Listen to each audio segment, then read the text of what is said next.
And he sees what this is. He sees that. Oh yeah, he sees that. Okay. Oh, it's Yeah, split screen now. there you go. That's good. Okay. So. Before I can move this thing. Okay. All right, let's begin, please. And this corridor right here, once we bow in, it's being recorded, and that's Mr. Simeon from Costa Rica on there too. Yo, Simeon! I tell you, technology is something, isn't it? Yeah, he's ready to bow in.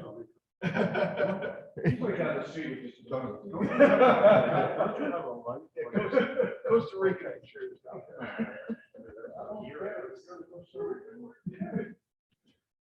All right, so This is the clear. Yeah, this is the clear corridor here, no, but I guess we can bow and facing that. right? Yeah. So it doesn't matter where you stand. Yeah.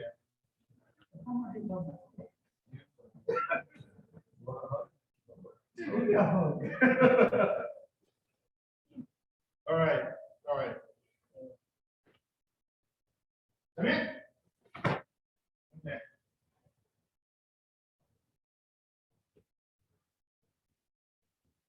Okay. No. Yeah, yes. Don't be shy. Come in. Okay, why don't we move it in and have a seat for a few minutes? Let's talk about what we're going to do today. Go ahead. You have to sit up there. What's that now? Okay. Fred, if you need to tilt the camera back or forward to make sure we get a full. I think it's good. Shot. Yeah, there you go. Okay. Right. Welcome. Let's see, 3, 6. I actually have 15 people who signed up. God knows where they are. So, but I got their money, so I'm okay.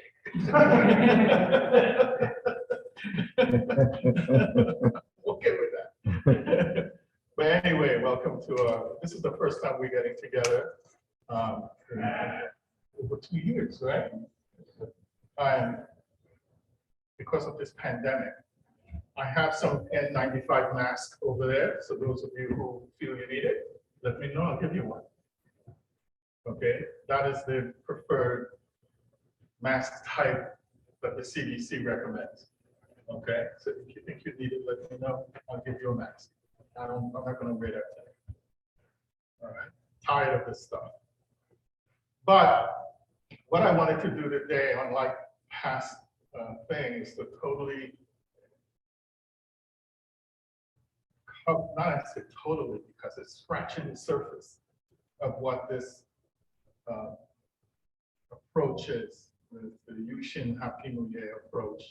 So normally, I teach and this instructor teach and that instructor teach. Today I'm going to beg your forbearance with that. The next time we do it will be in the fall in October, so then it will get back to normal with that. But I wanted to sort of like establish a clear idea about what this thing is. It's very different. Well, depends on your point of view. But a lot of martial arts styles do stuff, and it's only because the instructor before them and the instructor before them and the instructor before them, they do it. And when you ask them in the here and now, why are you doing that? There is very little rationale or explanation for what that is. I call it the ham principle. Yeah, that's what I call it, the ham principle. You guys know what that is.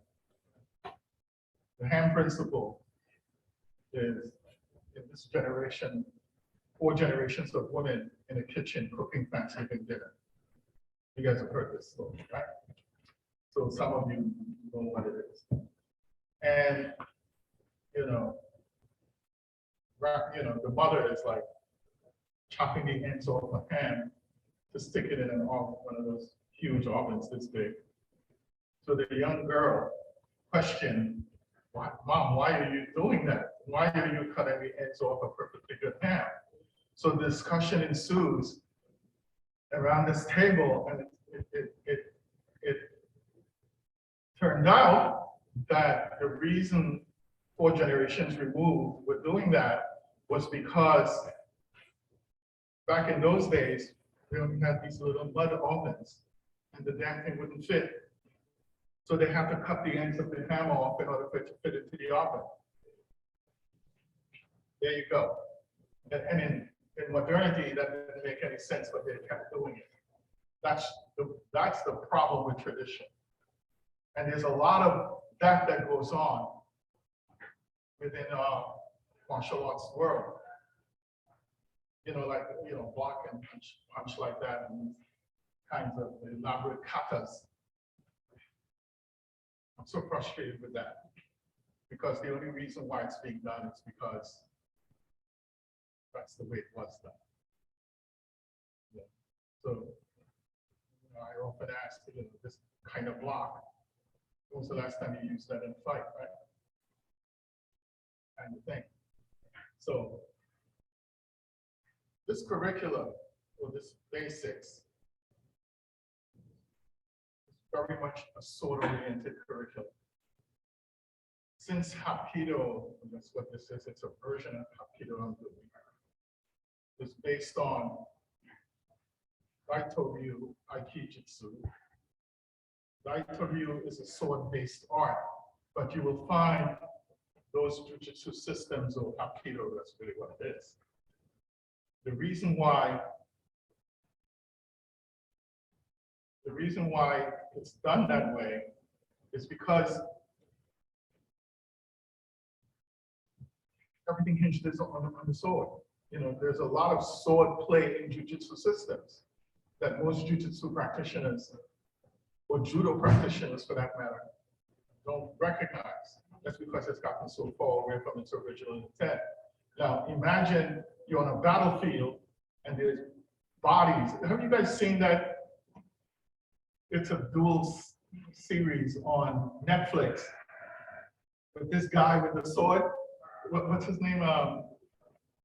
They call him Batusai. Who's seen that? Right. It starts out with them in a heated battle, and bodies are flying all over the place. And basically what these guys were doing, they remove the sword from the sheath, throw the sheath away, because if you have the sheath tucked into your belt and it's wagging around and bumping into things, that's not practical, right? So there's a lot of, or if you try to draw your sword and somebody grabs your arm to prevent you from drawing the sword, you're able to still negotiate a cut with whether they're hanging on to you or not, right? So that's pretty much the idea behind that, okay? So that's what we're gonna do. So throughout the morning, we're gonna be referencing sword work and connecting it to the physical skills. Now, most classes in martial arts, so Taekwondo schools, Hapkido schools, start out with meditation, right? I remember back in the day, we bow in, meditation will him, and everybody stands here for 2 minutes and think about what I have no idea, okay? That's the problem with that. Everybody stand there and they look, or they sit like this and ask them what they're thinking about. Probably the bill that they didn't pay the day before, and the fact that they have an oil change schedule next week, or some nonsense like that, right? That's really what happened. So this concept of starting a class with meditation is played out. I'm not interested in that, okay? But what I am interested in doing throughout the day is to share some meditation techniques with you, so that this is the kind of thing you do in private, if you choose to. If you feel that's how it's going to benefit your life, okay? And it's a definite skill with principles and theory behind it, all right? I can speak with some authority about that because, for goodness sake, I am an ordained Buddhist monk, right? So I can talk about that with some with some authority. Okay? So, so we're going to start out with a little bit of sword work in order to at least warm up your shoulders a little bit. All right. So if you don't have Moken or Mukwa, I'm so sure Sensei Richard would be fine. Yeah. Just grab one off the rack and make sure you put it exactly where you found it. Okay. All right. Go grab one.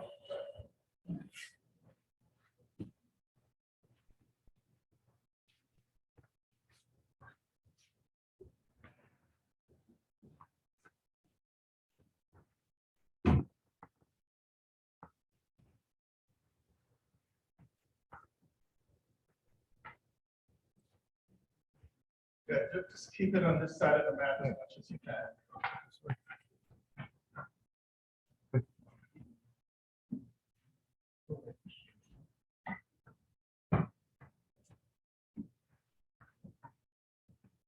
All right. So, you know, the first thing you need to know is how to grip this thing, right? So basically, let's start with the stance, because basically this is the stance. This inside edge of your feet should line up with your heel, and this is like between a 30 and 45-degree angle out. This is known as a triangle stance. And it's unique to handling the sword. All right. So you typically start with your right foot forward. You bring the sword up, and first, let's look at what this is. It's not this. Naturally, this is where it puts your body. Naturally. Okay? That's where it puts your body, naturally. So your body is naturally bladed. Okay? The next thing that happens is that you bring the sword up, and the tip of the sword should be between your eyebrows. Okay? Like so. Now, the way you grab this thing, you don't grab it like this, like a baseball bat. You grab it like you're shaking someone's hand. So your left hand is on the bottom, and your right hand is on top. There should be at least, and I say at least, 1 fist distance between the rear grip and the foregrip. Okay? Now, if you look at this, you would see that the web space on my hand is on the back edge of the handle of the sword. Don't stick your finger out. You see a lot of HapGi people do that. That's crazy. Okay, because you'll lose the finger. Just let the fingers relax against the body of the sword. Okay, and this is between your eyebrows. Okay, remember it's between your eyebrows. Okay, so to move the sword, if you look at your hand, it shouldn't. You see how this is rounded here? You don't want that either. You want a valley here and a valley there. Okay? So here's what happens. Don't grip the sword too tightly, because that's not what you're doing. Your grip should feel like a silly putty type of grip. All right? Just like silly putty, you know. It's this tactile sense of the sword, not, Jaden, switch your hands. Put your right foot forward. Right foot forward. Right foot. Your other right. Your military right. Okay? So, here you are, right? So, this is what happens. You bring the sword like you're pulling back with your index finger. And the butt of the sword rotates on your pinky. And you bring it back towards your forehead as though you're going to smack yourself in the middle of your head with it. Then you thrust the sword up. And as you thrust it up, the left wrist should be at the hairline. It shouldn't be in front of you like this. It's at the hairline. So bring this back.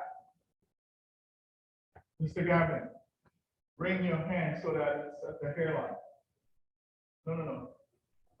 Almost like touching your hairline. Yeah, more.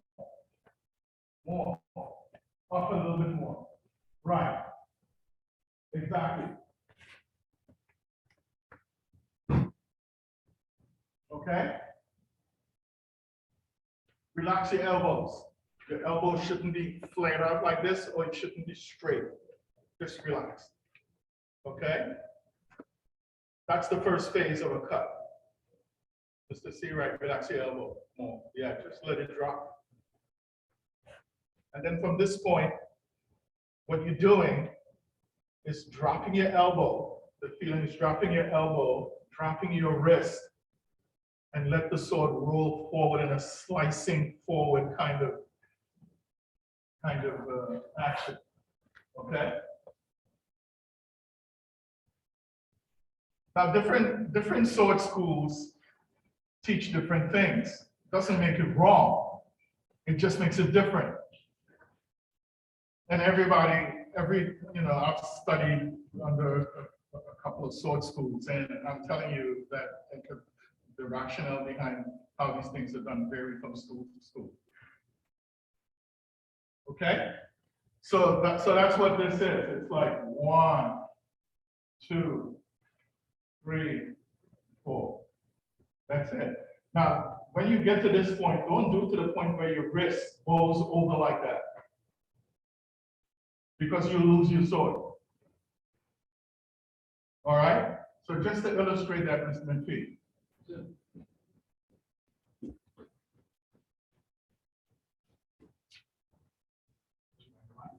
Okay. If he grips that sword really tight, grip it tight. This is what will happen. And you're dead. Okay? If after you complete this cut, let your wrist go. Yes. You see how, you see that? Then that's what happens. Your sword is in the dirt and you're dead. That's it. But if he keeps a relaxed grip on the sword, if it's a relaxed grip, see, that doesn't happen. If he keeps his wrist hollowed like that, that's not going to happen. Okay? So that's very important. Why is that important? Maintaining this. And you'll see why in a minute. Okay? But for right now, you can okay, thanks. That's all right. That's it. You can go. All right, so we're just going to cut. Ready? 1. Then it will come back. 2, thrust up. 3, down. And 4, just let the sword slice forward. It's like a slicing motion like this.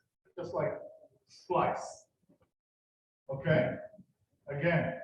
1, 2, 3, 4. Okay? Now, there's a component of this cut that is slicing forward. There are 3 basic ways to use this blade. You can cut straight down, you can cut with a forward trajectory to it, or you can cut with a rearward trajectory to it. Okay? So for right now, let's focus on a basic cut. All right? So from here, 1, 2, 3, 4. Go. Okay, now I want you to add your waist. So when you go 1, as you push the sword up, you relax your hip and just let your hip turn. Now that doesn't mean the sword goes all flat. It doesn't mean that. Okay? So it's this. Some of you are going to look like this. You know, where no. Even though your hip turns, the sword is still on the center line. When you cut down, the sword is what, the rotation of the hip is what drives the sword forward. And that energy of the rotation is translated to the business end of the sword, right? Okay? So here we go. Again, 1, 2, 3, 4. Okay? Now, the reason you do that, and you maintain this, Lex, you can move that. I want to use you to demonstrate this anyway. So here you go. If he grabs my wrist, and my wrist is like this, the way you were holding, some of you were holding the sword, it's easy for him to do that, right? Now, let go. If I go like this, grab it. See what it does to him? Just the position of your hand alone makes it hard for him to do that. And this is the conundrum around what dungeon pop-up is. You guys all know about that, right? Sean, they do that at the school where you practice.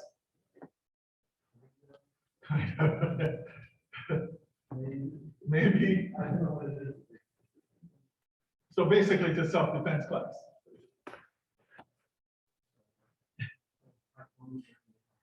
That's a good way of putting it. A taekwondo version of hapkido, and you know what? That happens a lot. You know, you have a lot of good taekwondo people out there. They study a couple of joint blocks and throws and what have you. And they think they're doing hapkido. That's not what it is.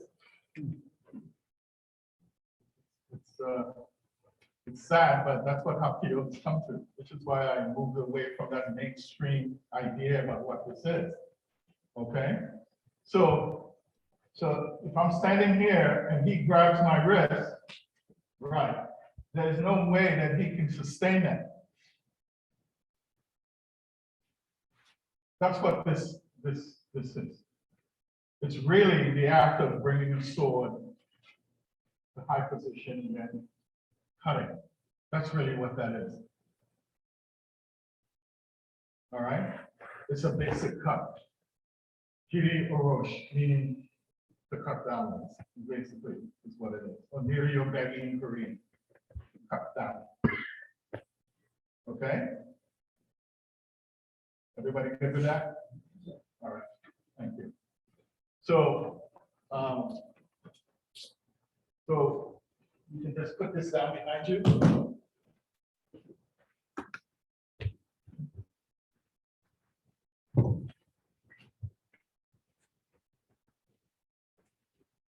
Now, the next part of this, you would often see this kind of thing going on. And they call it Danjin Mohapa, which simply means lower abdominal respiration. But this exercise has absolutely no bearing on the rest of the art itself. It's just something they do prior to class at the end of class. Ask how you apply this throughout your system, and there is silence. Very few people understand that this is actually the action of a basic cut. Very few people understand it. Action of a basic cut. Okay? So, but now that you understand that, now you can do it with a different mental framework. All right? So from here, what I want you to do is to just spread your feet slightly wider than your shoulders, slightly. Keep your hands just forward of your axillary line. And the reason why I'm asking you to do that, if he keeps his hands rearward of the axillary line, this is what happens. There's two parts of the park with wheels on the grass. Who's that? I don't know who's supposed to, but there's children with wheels on the grass. And, you know, Yeah, I understand. Is that, you know, if your car is parked with your wheels on the grass, just take the time to go move it. if it's not, I go check with the rest of you guys upstairs. Sorry. Okay. All right. Well, we found out the two. I'm just checking. At any rate, so if the hand is just rearward of the axillary line, this is what happens.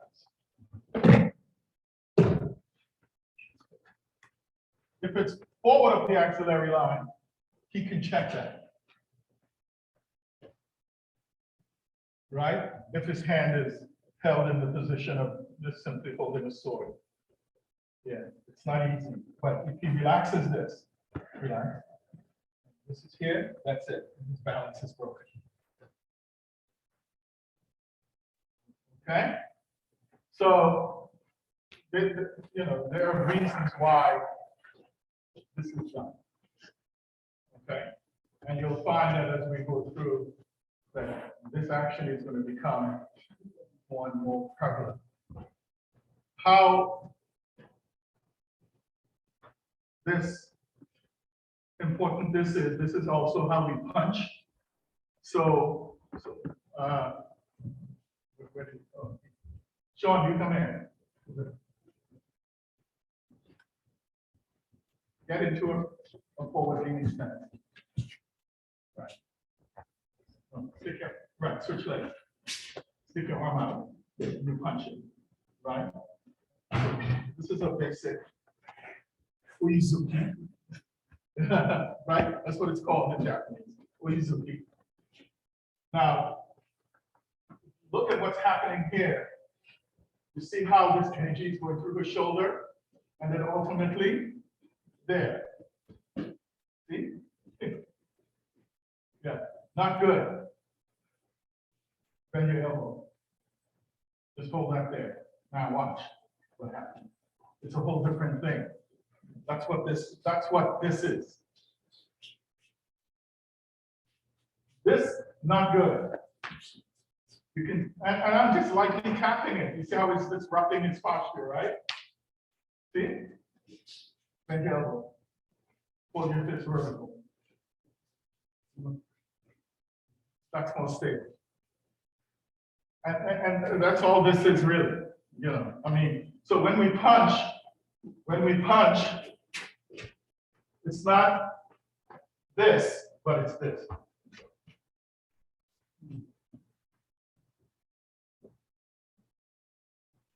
You see the difference? In most schools, this basic punch, Taekwondo and a lot of Hapkido schools, this is what they do.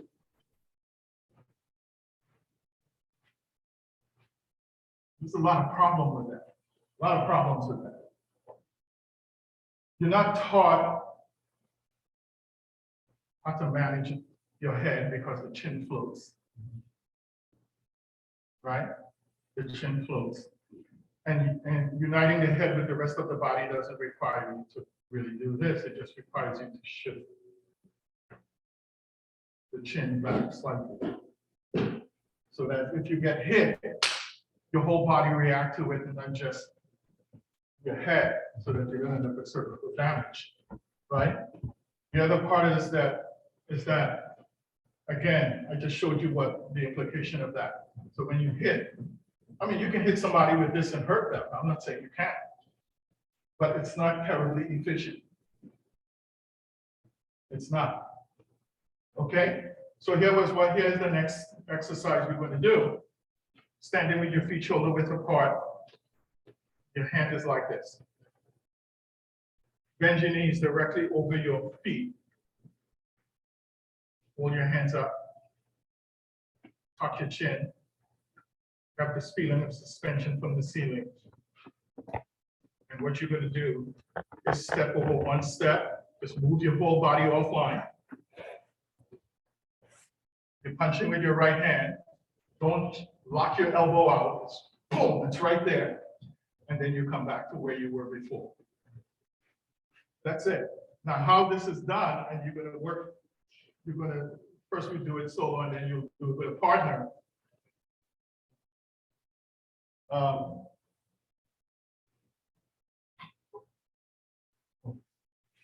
Point it straight at me. That's my center line. This is the punch coming at you. This is what you're doing. Okay, and then there's this. Boom. Okay, that's what that's about. Okay, that's our basic punch. It's really 1, 2, 3. So it's really this. Okay, That's really what it is. So let's go over it. Starting, moving your left foot first. Lower your body. Step. Now, this is driven by this. And then that. Step. And then that. Step. And then that. Step. Punch. And then back.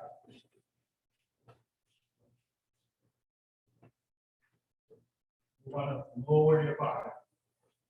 Lower your body. And if your feet are spread properly, keep your back straight and your tailbone, on a palm line between your two legs. If you do that, there's only about so much how far you can go. It only allows you to go this far without distorting the posture, right? So this and then that. Don't do this. Don't turn your fist over. This is what you do. Listen, that's a technical error. Doing this employs the wrong group of muscles in that punch. You want to keep your elbow down, you can rotate your fist. Everybody just put your elbow in this position. Rotate your fist as much as it can go without flipping your elbow out. That's it. It's not this. Okay? So it's like, that's as far as it goes. If this happens, you go off the reservation. Right? It's simply that. And it's being driven by the movement of your hip.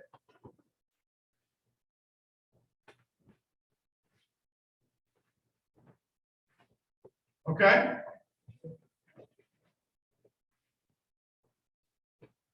Now, this arm out. That's this punch coming down this line, right? So I'm here, this is what I'm doing. Right? This is what I'm doing. That's what happened. So this is simultaneous attack and evasion. That's not taught in basic Taekwondo and HapGi. They assume that your armor plated or something and you're not going to get hit, right?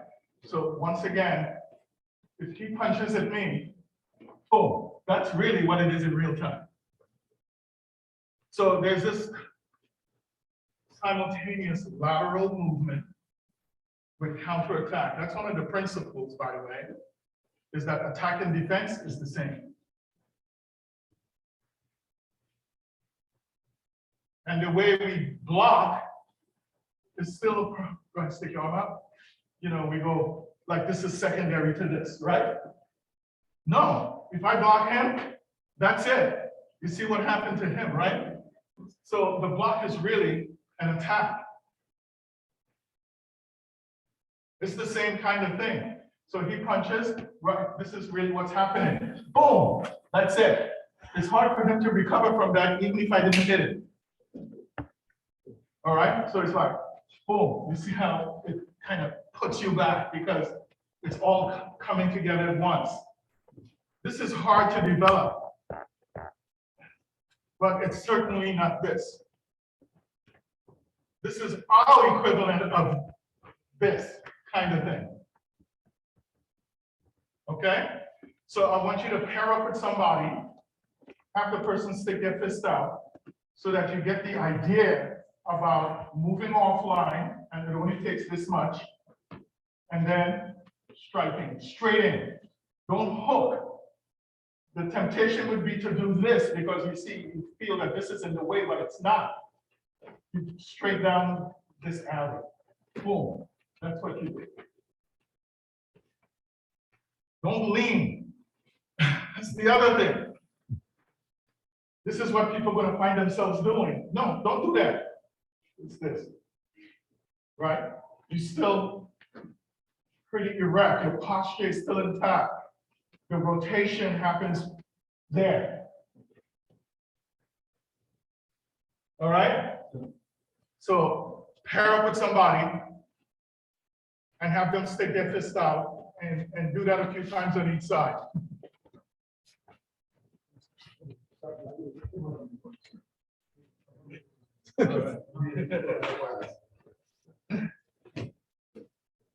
Hello,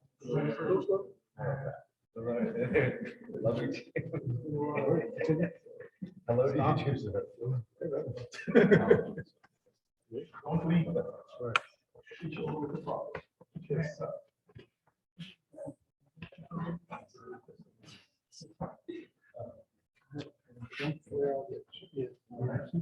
Don't leave. Just shift to the side. There it is there. Turn your heel and your hip. Punch right here. Right. It's different. Don't straighten it out. Don't lock it. We went over this. Don't lock it. You don't want Joyce.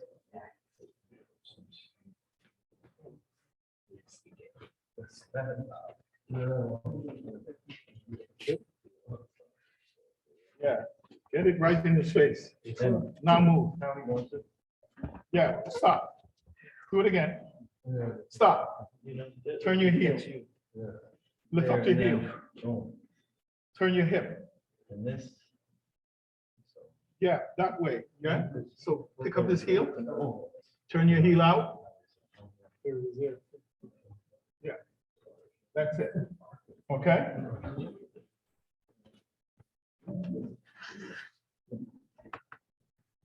Your elbows flaring. Yeah. Don't let your elbow flare. Keep it right down the salad.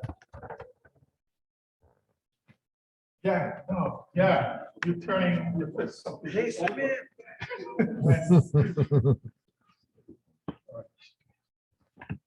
Put that foot behind you, let it flip. That's feelings. I know, you can see how it's going through you, right? No, just simply do it. It's a whole different feeling. And that's really what you want. This thing about turning the fist over, that was a misunderstanding between the Okinawans and the Japanese. You don't want it seriously. You still want to keep it. Taekwondo is basically a Japanese art. It's formation.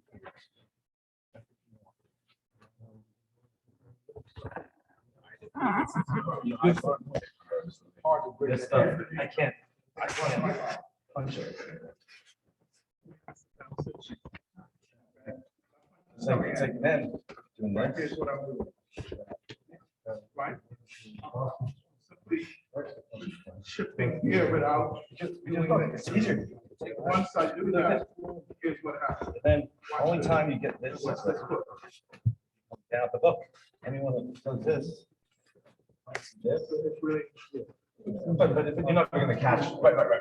If you just rotate. This is what you got to do. That's different. Just doing this. Just you see the effect it's having on it. Exactly. So now you really, If it moves, and if you turn the hip, you'll get that. Turn the- stop. Pick up that heel. There, you get the Pick it two up. inches. Exactly. Yeah. So you actually and twist.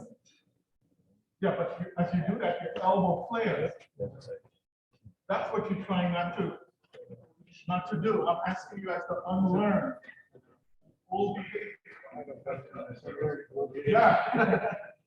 And that's why this hand, I didn't say anything about it, but this hand is important. It's important where it is. Right, so this is the posture. This is the end result. And the reason why this hand is up is because as you hitting him, this could be coming around.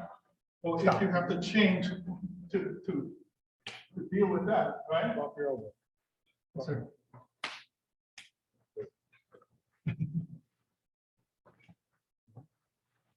Let's clear the elbows.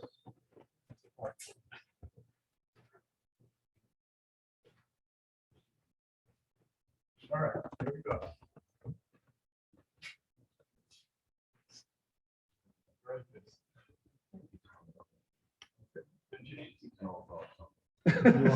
Lean. Resist the urge to lean. Bend your knees. Shift your weight over. Don't turn your fist over. Straight in.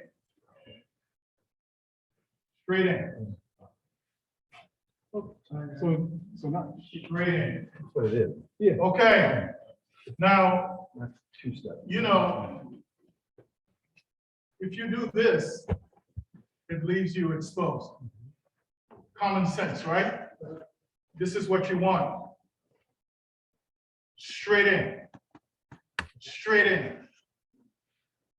That's a sword skill. I didn't demonstrate it, but it's basically what we know as ski or to thrust.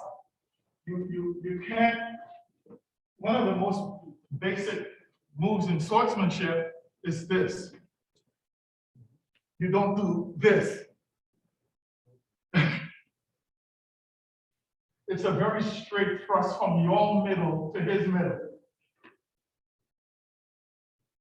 Right? And my elbow is suspended. It's not out like that. Elbow down. Otherwise, the sword won't work properly. So use your sword properly. This is harder than it actually looks. To resist the urge to do this.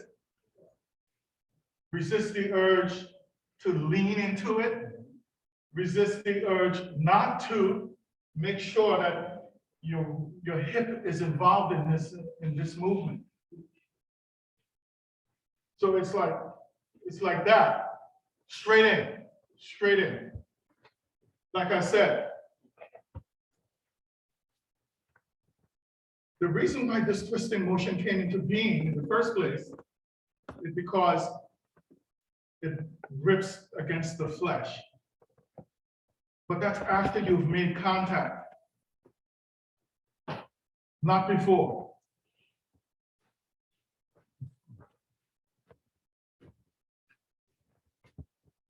It's like this happens. Still, where's my elbow? That's different than doing this. Oh, you can bump on somebody, you can hurt them. Let's say you can. But this is not about simply hurting somebody, this is about proper mechanics. And still,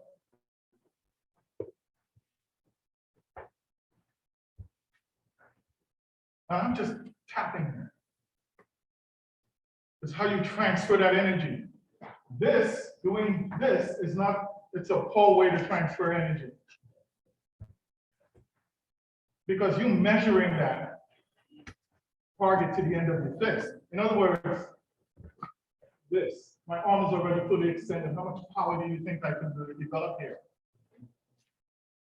All right? How much power do you think I have to? Here, I have all of this now. So it changes your engagement distance, right? It changes it. That means you have to get closer to your opponent. So, but we're all taught to do that. We're all taught to do that when really it should be right here. So change. I'm asking you guys to unlearn.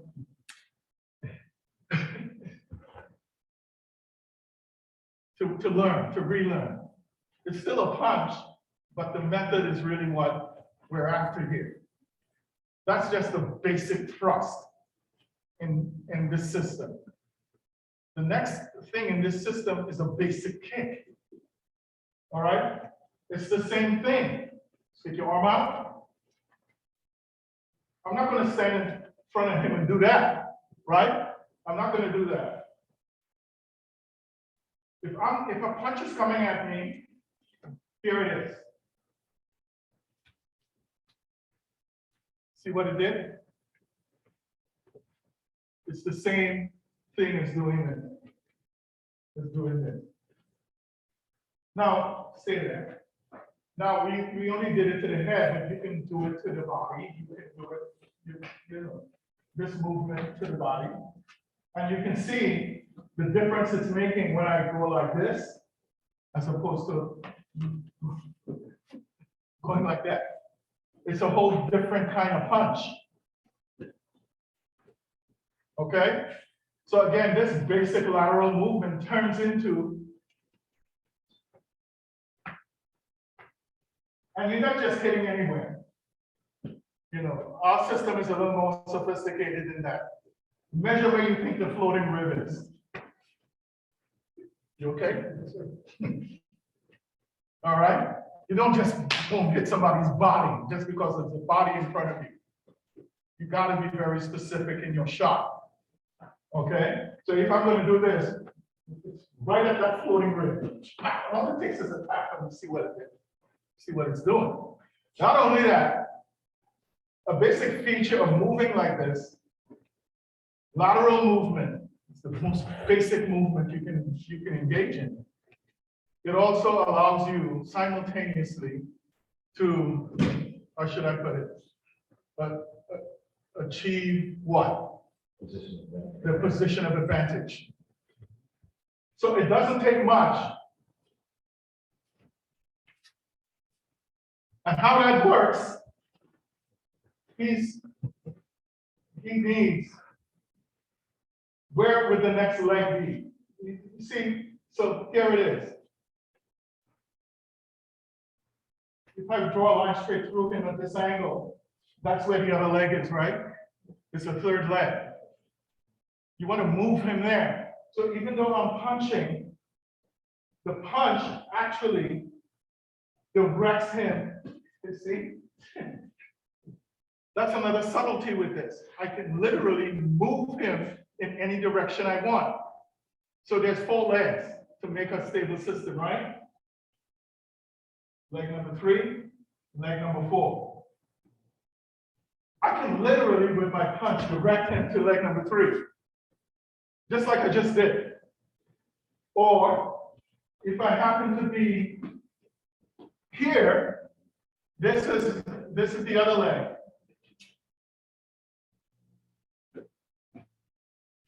You see what I'm saying? So a lot of your punch, if I happen to hit him here, I'm just going to do that. Look at my wrist. See where I put him? Whatever I'm showing you guys here, better not get out of this room. I'm serious, because it's different. Okay? It's different. So you're not just hitting, you're directing him over one of those empty legs. And that is a sword skill. When you hit somebody, you don't just want to disrupt their energy. You want to off-balance them. So,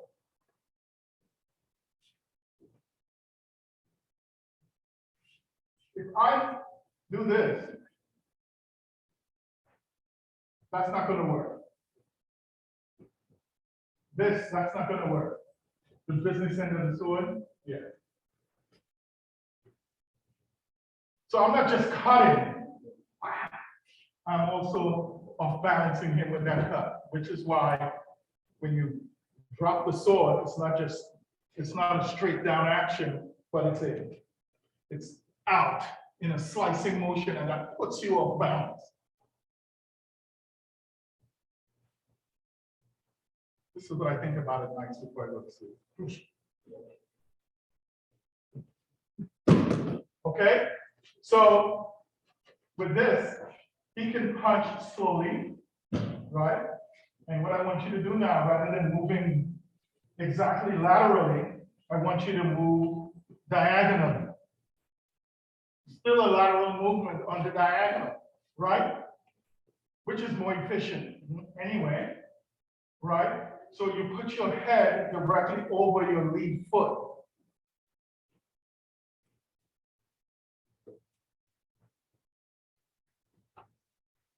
Right? And I'm just tapping. Don't contort your body. Imagine that there is a steel pole going down the middle of your body, and all you can do is swivel. What is that known as? The pendulum principle. right? So here's what's happening. As I'm swinging out, the neck and my hip is rotating until it can't rotate anymore. Which other direction can I go? The other way, right? So this is utilizing a system of stored energy. That's what it is. That's what a balance wheel does. It's a mechanical storage of energy. So he punches, that's it, it's over.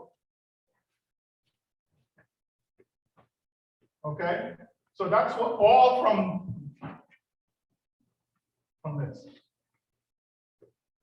Because if your hand is moving up, whether you have a closed fist or an open fist, it doesn't matter. That's it's a principle. Whether you have a closed fist or an open hand, it doesn't matter. And even with an open hand, here's the open hand. This is the sword. It's a cow. It's called cow. The sword is your arm is there like a sword. You know, I can slide in here and go, boom, and it's over for him. Okay? Any questions about that or criticism? This is like a lab, so feel free to refute anything I'm saying if you like. I don't mind it because I'm still working at this. Okay? So let's do a few slowly. 1, 2. You notice I'm straight, right? Straight. I don't have to worry because I'm moving offline.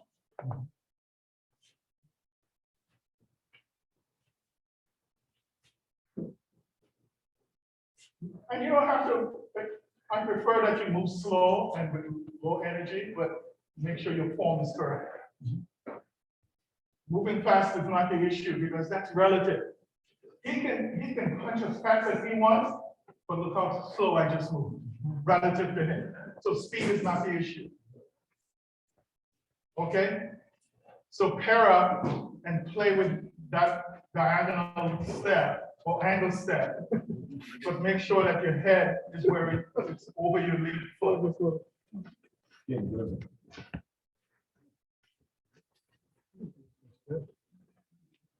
Don't lean. I know, it's a hard thing to get.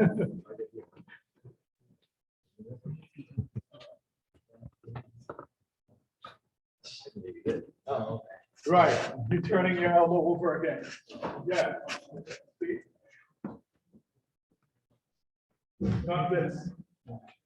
Not this. But it keeps this tight too. It's like really tight. This no, it creates too much space. It's a different feeling. Yeah, it's like whack, whack, right. It's a whole different thing.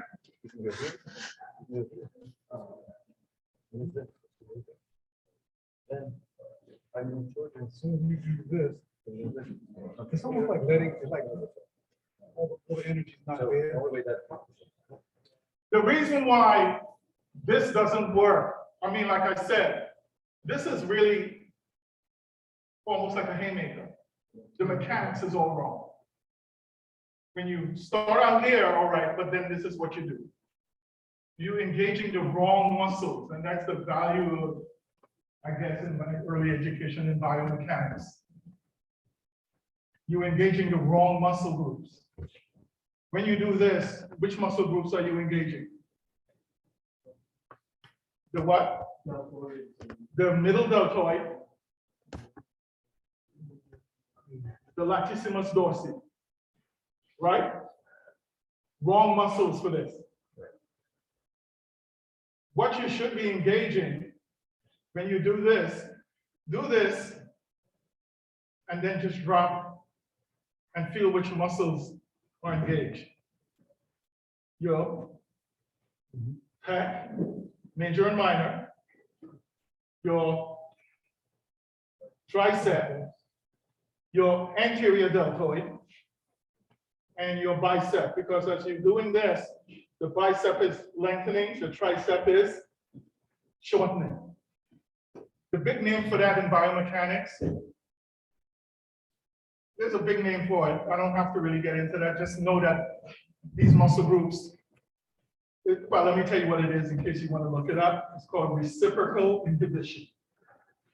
Meaning, if you have two muscles, okay, like the bicep and tricep, they work together. So when one is contracting, the other is lengthening. You don't want to defeat that purpose because it's very natural. You want to capitalize on it. And this isn't doing it because neither the bicep or the tricep is really involved here. Not even the pectoralis major and minor or the anterior deltoid.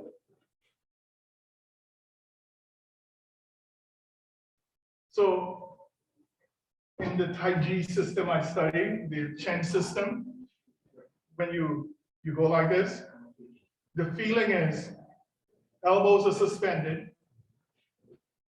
This feeling in your armpit, as though you have an egg in your armpit, and if you squeeze too hard, it'll break, and if you open too wide, it drops. That's a very sophisticated principle. So this feeling of the instant you open your armpit, it's over.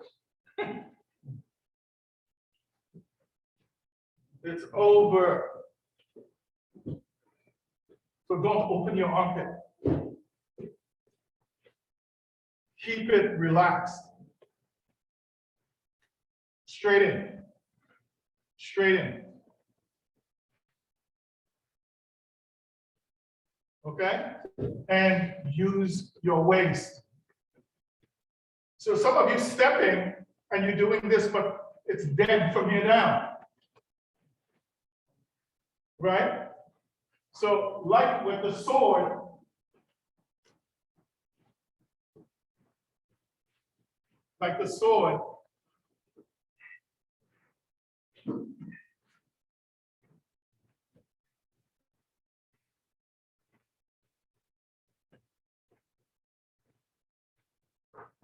this is what is transferred to the business end of the sword.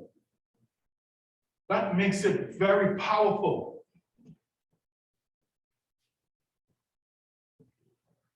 It makes you seem like you have superpower, but all it really, it's like, think of your center of gravity or your waist is like the point where you're holding a string and there's a rock on the end of it, and you go like this. Now, if you make a big circle, that thing is going to knock you out, right? If you go like this, it takes a very small movement here to have a big effect out here. That's the principle. But your posture has to be right. So if you, when you step, you're leaning and you're doing all of that stuff, try and curve that. It's not easy to do. And using a mirror helps. If you're training with a partner, he can critique you as you train with that partner. Okay? All right. So the last thing we're going to do before we take a break is the same thing here. He punches. You don't have to do a bunch of kicking here today. The principle is what matters. Okay? So as he moves, right here.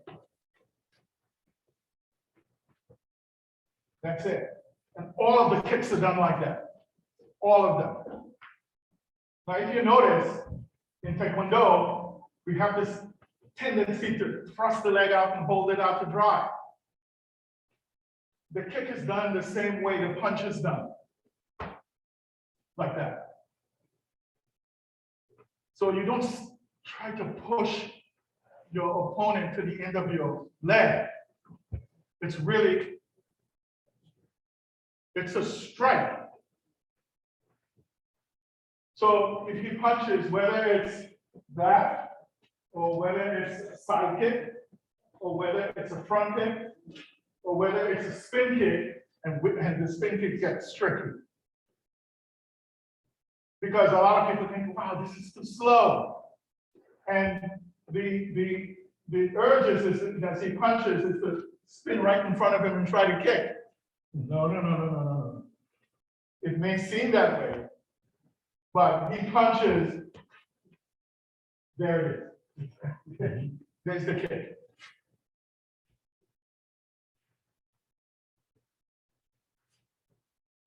So it may take you a tenth of a second, but in the grand scheme of this context, it's negligible. Because he has to track you. So if I'm standing here and he punches, he has to track me now for me to do it. All right? All right. Let's take a 15-minute break.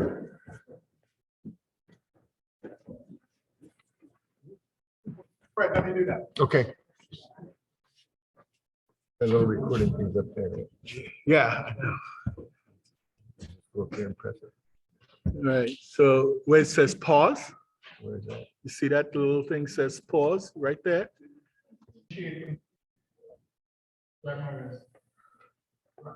Somebody does that. And what he's going to do is draw his short sword and tail you with it, right? That's really what it's for. Right? So what most people would do, stop me from moving my sword up. Can't do it. Right? And let go for a second. This is what I often see. There are two other sword schools in this location, not at all to be critical of them, but I've engaged the two instructors about this. And they satisfy my curiosity. So here's what they do. The basic phase of moving the sword from middle position to high position, this is what they do. You see the difference?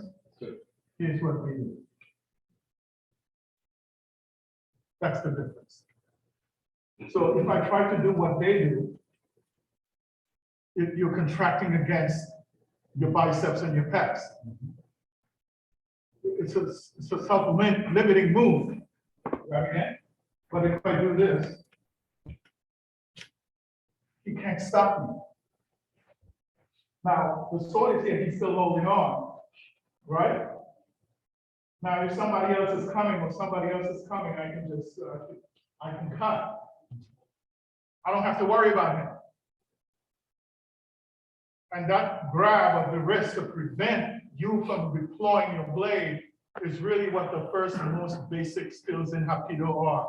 All these wrist grabbing techniques is really about weapon retention. But that became an entire system, which blows my mind that people can't think beyond that. So you have 8th and 9th degree black belts in Hapkido still grabbing each other's wrists. You know what we call that in the Marine Corps? Stop grab assing.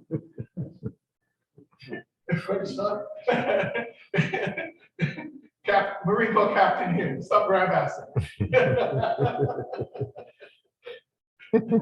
I just, it blows my mind. Now I can appreciate if somebody at that level is demonstrating those 4 or 5 major skills in Hapkido. He's saying, well, look, this doesn't really happen in real life, but we're doing it to maintain some level of safety. I can appreciate that. But if your opponent doesn't have a weapon in his hand, there's no reason to control his wrist. Although in wrestling and certain types of grappling systems, what you often see is that they're trying to exercise wrist control, right? So it'll be like that, okay? I see that a lot with wrestlers, with people who are in sambo. Wrist control is a skill. But beyond that, why you, that's all it is, why you grabbing someone's wrist. The reason you would do that is if I'm standing in front of him and I go like this and he grabs my wrist to stop me from deploying my sword, then you will see techniques like this. You guys know what this is, right? Okay. Or you would see techniques like this. You know what this is, right? You see, this is the point of origin for these skills. Okay, in other words, get off of me, I need to cut somebody. That's what these techniques really mean. So the act of moving the sword, grab again, up, it's not this, because if he has a sword in, we'll grab the sword. If he has a sword in his hand and he's standing in front of me and he did that, he's done. Okay?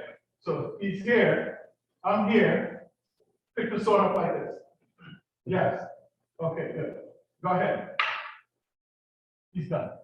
Because all I have to do is move in and do this. It's over. That's the problem. And I have yet to find somebody outside of the school that I train in every single week. I'm in there as a student doing this, which is why it's so important when you reach a certain level to be the student. Because I really have to humble myself, and everybody in the sword group knows that I'm this high-ranking level guy in Taekwondo and Hapkido and other things. They all know it. But in that situation, I'm a peon.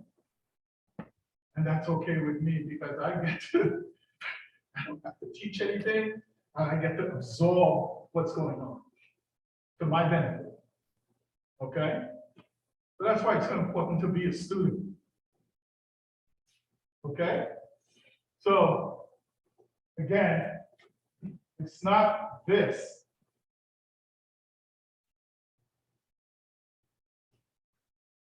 But this. That's movement. Go ahead, put your sword down.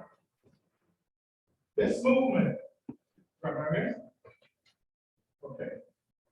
If you feel how much tension do you feel in my arm? None. If I struggle against him, it's over. How much grip do you see in my tension in my grip? None. Stop myself from moving. Okay, that's it. So you really have to be sensitive. How much tension do you feel? How much do you feel? Your backs. You see what I'm talking about? This movement in Aikijitsu, where Hapkido came from, is known as Ikage. In our system, it's known as HapGi Mu Yae, meaning upward extension of energy. You're extending upwards. Okay? HapGi Mu. So then what goes up comes down, right?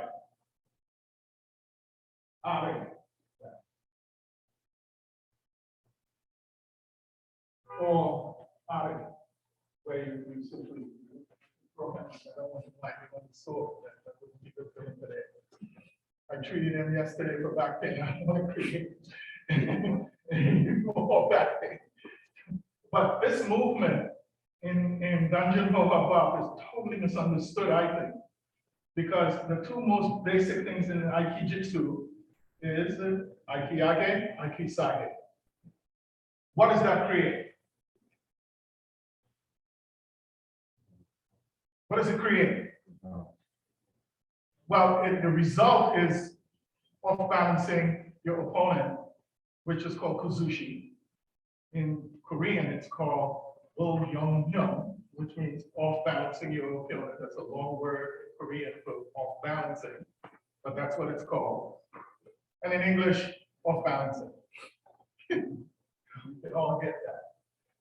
But what this creates is a wave. So when a wave reaches what? In P, or critical mass, what happens to it? It crashes. So he grabs my wrist, and this is what's happening. So where his balance is being broken and that third leg, right? Remember that leg we talked about? Right, you can see him off balance. So this is the upstart of the wave. The downstart of the wave is really that. You get it? Now you can use these Ikisage, or upward extension of energy and downward extension of energy singly, just as a single movement. Or you can combine them to create that wave effect. And this is for any grappling system, because I'm in here like that with him, right? And I want to create that effect. What did I just do? Right, it's the same thing I just did, right? I'm in here, we're moving around, and I just go like, until his brain catches up to what's going on, he's off balance. And what's happening here, I'm not pushing him.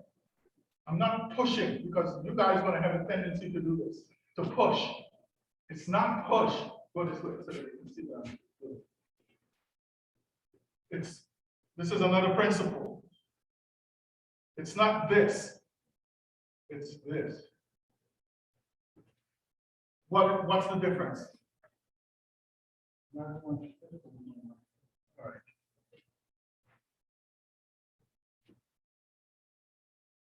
What does that feel like?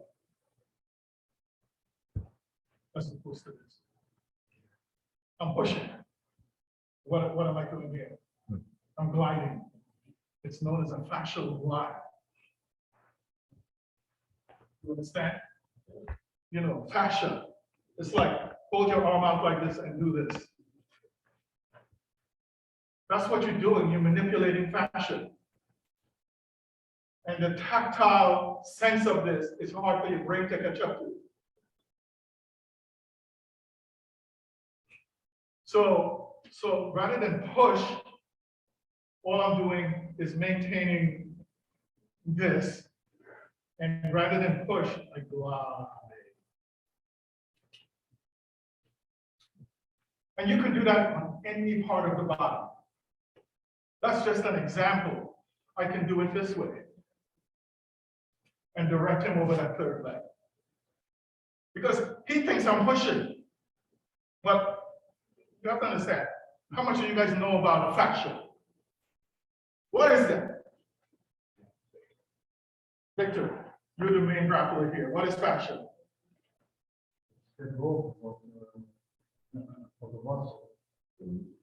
Fascia is a connective tissue network that maintains our electrical system. Yeah, but that has nothing to do with that. Well, in this system, You can't use it in that fashion. yes, If you could. yeah, but a lot It of hasn't been really used. yeah, but I'm using it. Right. Yeah, it makes it easier because before your opponent catches up to what's going on, he's already being thrown. Yes. As a matter of fact, there was a lot of movements that I used to practice or apply, but until a couple of years ago, that I didn't bring it to my attention. There's actually something called fascia that I didn't know about. That I thought I was creating something on my own, finding out something. But when you told me about this skin, This thing called fascia. right, then I said to myself, oh, okay, I'm doing something without knowing. Without But really, actually- right, now you can put a name to it. Right. Okay. So fascial glide, fascia is this connective tissue network of the whole body that medicine and people in physical arts like ours don't think much about, but it's what helps to maintain your posture. It's what helps to maintain your electrical system. Because what they found is that this fascial network is made up of crystalline-like cellular structures that when subjected to stretch, there's an electrical discharge. It's known as piezoelectric effect.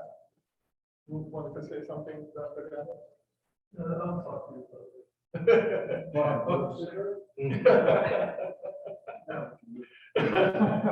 But that's what it is. And the theory is, if I manipulate the fascia here, it changes. If I put a kink in it here, it affects the whole body. Without the receiver not really knowing on some level what the heck this is. Because the transmission of impulses along the fascial network is independent of the brain and spinal cord. It's independent of the brain and spinal cord. This is proven fact. It's a proven, it's peer-reviewed science. Well, yeah, it's on some level doing the patella tendon test is one of those tests. Yeah, it's a weird thing. And in the way I practice acupuncture, that's a key. Yes.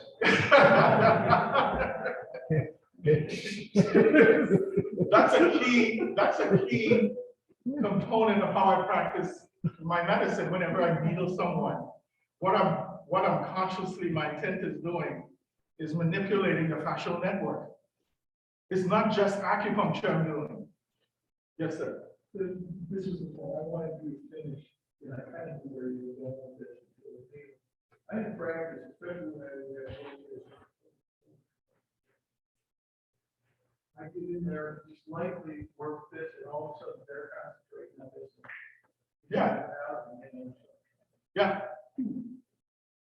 What he's doing is manipulating the fascial network. It is a fascinating thing. Sure. Okay? So you don't have to manhandle anyone. Just doing that, gliding the fascia is enough to destabilize his position. There's Okay. also a lot of wrist movement that could be done. Oh, yeah, And some people do it without realizing that actually use it. yeah, yeah.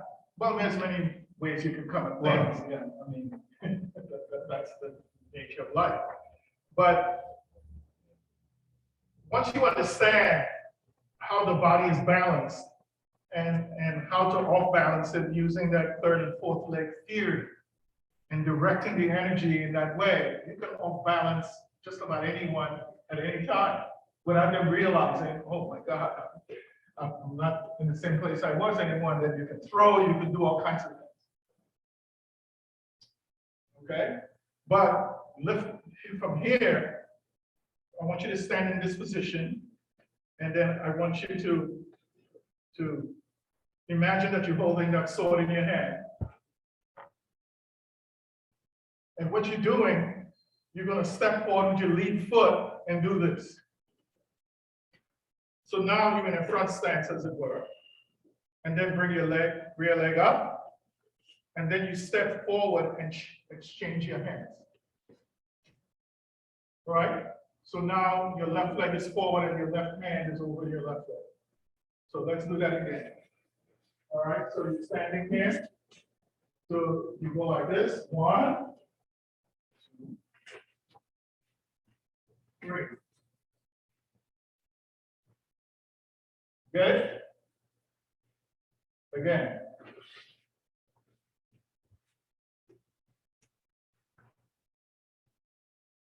One, 2, 3. And your left wrist comes back just in front of your hip. And what this is, this is a very important drill.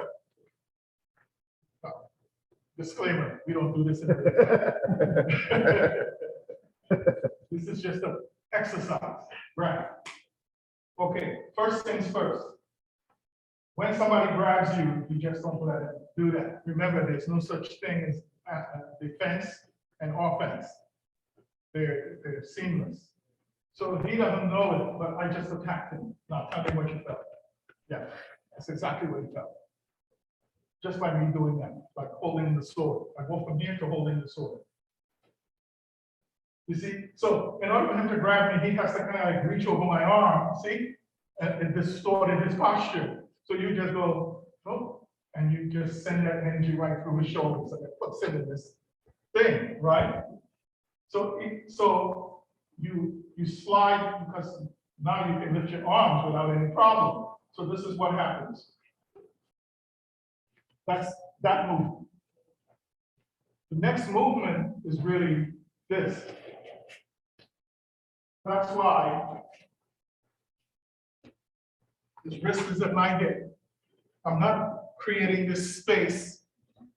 I want to be in there, like so. And I want to extend my hand down like I'm bringing the sword. Because if my elbow is bent, he can do this. So don't bend your elbow. Extend downwards. So now try it. He can't. Okay? And to put him down, you guys be kind to each other today. Don't do this, but that's that. So, Yeah, especially with old people. this is a casualty ward here, including me, because I'm having a hell of a time with peripheral neuropathy. Okay, so that's what this is. It's warm. And really what this is just a basic sword cut. Again, that's all this is.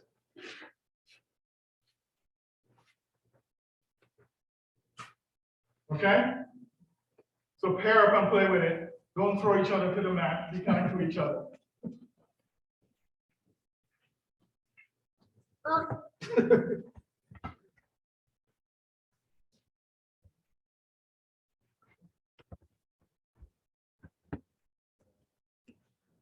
No.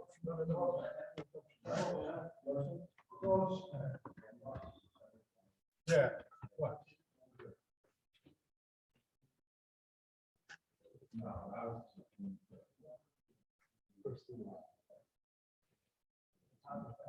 No, don't lift your elbow. Manipulate your wrist upwards. There you go. Lower your elbow below his wrist. Your back straight. And automatically that changes it. That changes the fulcrum. See how that changed the fulcrum here? And as he does that, you step right into him, you push up on his elbow and grab his wrist. The next phase of this is don't step beside him, step through him. Let him get out of it. All right? Here's where you are. Okay? Yeah.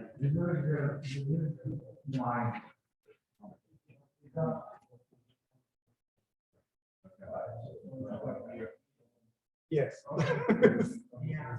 Don't lift up my right shirt. Don't drop your hip. There you go. Yes. And you keep it walking. Your energy is doing. The first phase of this is this. Slowly. That's it. See how it changes over position? Yes. Then lower your elbow. Leave that where it is, because you know where the hand is. Keep going. See how that changes. Don't stand up. Next phase.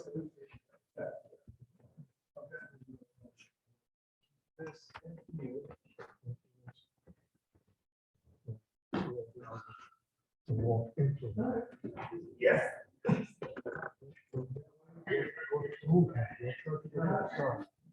Go through. He's ugly.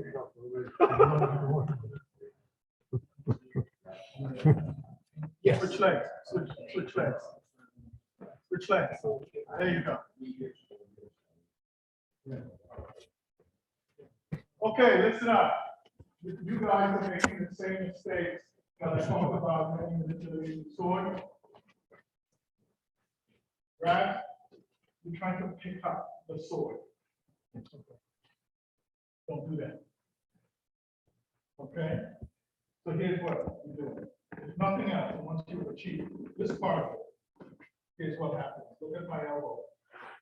I'm lowering my elbow below the level of his wrist. by lowering my whole body.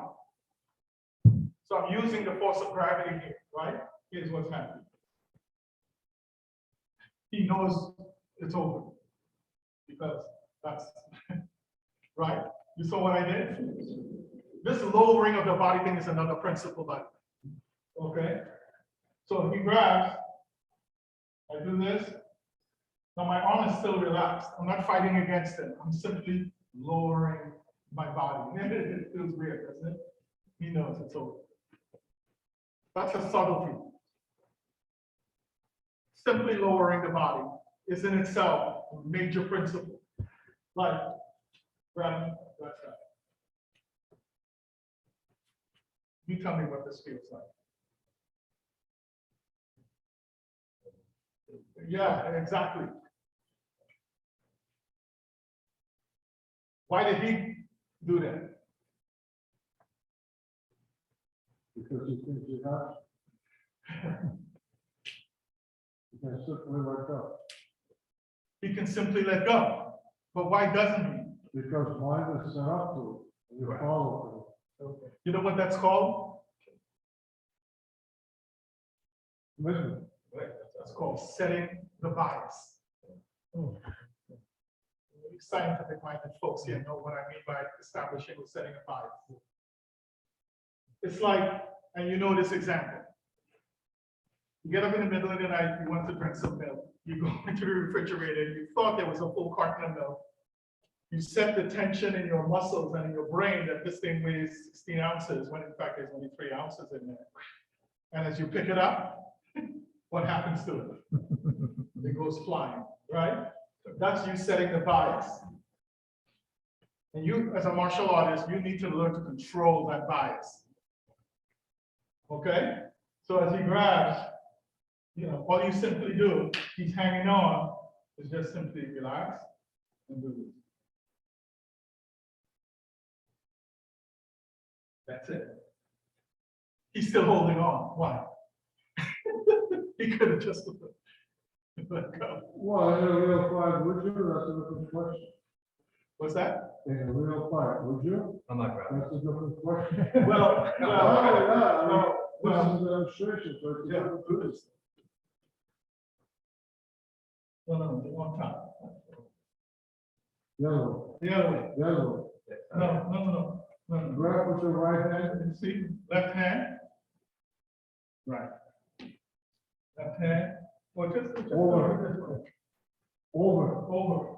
under. Right, it's an arm up. You got it? Okay, you got it, right? Now you got it. Okay, now watch this.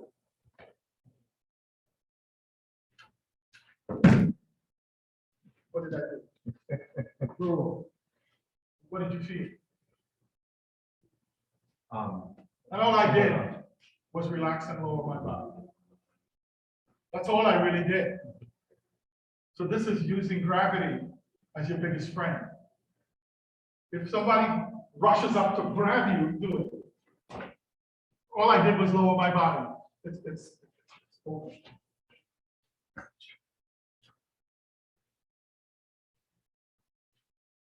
Okay? There's a lot of displacement going on there, like he did me. Right. He has me here, right? How much did you feel like? Not much, right? Exactly. There's a whole lot going on there kinesthetically that this brain isn't catching up to. All right? So the point I was trying to make, again, don't try and do this. What you're trying to do, at least you know where it is.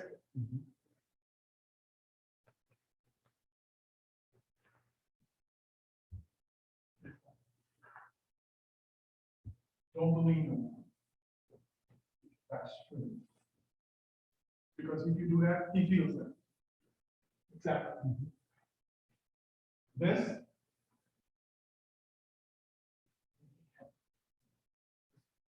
Lower your elbow. Leave that where it is and just simply lower your elbow. That's what this is.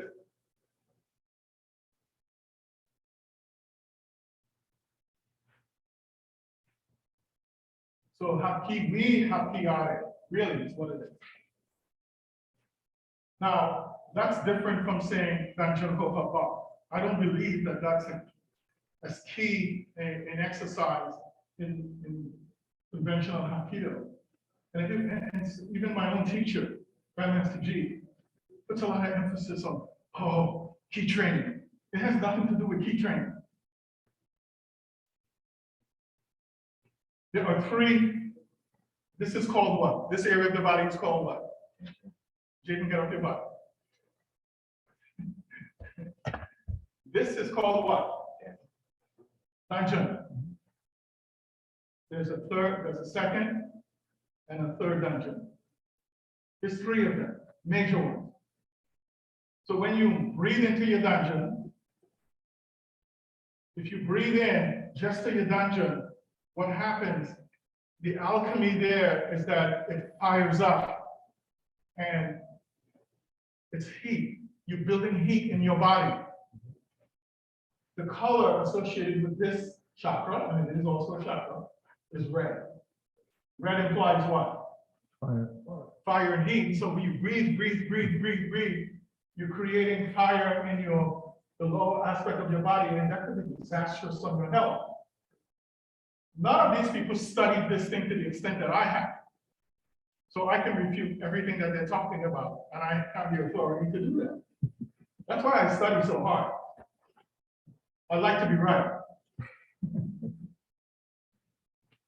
And so when you breathe into your dungeon, this is where the energy is stored. If you don't use it and it keeps building up there, you end up with all kinds of low bowel problems. So what you do is you breathe in, then it goes to your chest, and then it goes to the top of your head at this point. So now we're getting into medicine here. The dungeon is defined by 4 acupuncture points. Anybody knows what it is? It's an orb. Think of it as an orb, 3 inches in diameter, 3 inches below your belly button, 3 inches deep. So it sits in the pelvic basin, right in the middle of it, and it looks like that. The front aspect of it is defined by 3 acupuncture points, CV, 4, 5, and 6. And the rear portion of it is defined by 1 point, governing vessel 4, which is known as the life gate 5, appropriate meaning. So when you constantly work at this, and you don't balance the system, problem. So when you breathe, you should feel not just this. If Lex were to put his hand on my back, he should be able to feel the entire circumference of my body expand from the bottom up through the chest, through the top of the head, and then it's reversed. Yes? It's the same thing. It's the same thing. So the in-breath is relatively slower than the out-breath. Breathe through your nose, not through your mouth. So when somebody grabs you, this is what should happen. And what that does is stabilizes you. I mean, it's a lot, because martial arts is mysterious in some ways, and this takes the mystery out of it. It's a lot. Nobody's thinking about what's going on in their dantian, the 3 dantians, what somebody's keeping your head in, right? Nobody, the guy who's beating your head in doesn't care that you have 3 dantians, right? He doesn't care. No. But the fact is that this is for your health. All of us are growing older and all kinds of stuff is cropping up. We need to take care of ourselves. And that's what this is. And these exercises are proven exercises. But this idea of Danjun Ho block, where you go up, you go forward, up, down, sideways, nobody can apply it in a technical way, so why do it? Or we just do Danjun Ho. I just call the whole thing HapGi Mu, meaning energy joining principles. That's it. So in energy joining principles, we have respiration as a feature. That's it. So I want you guys to, those of you who study Hapkido, to change the way you look at that somewhat. Okay? So I want you guys to go back to this exercise. The instant he grabs you, it happens. If you notice that the back of my hand is against his wrist, that's an important tactile feature. It's out here, because all he's going to do is push my hand into my body, and I'm going to lose balance. All right? So it's that kind of thing, right? That. Okay? So as he grabs you, relax your body, bring your concentration to your dantian. But now, this one would be just relax your shoulders. Now, a lot of you, the tension in your shoulders reaches your arm, right? So keep your shoulders relaxed. Just go here. If I tense my shoulder, yeah.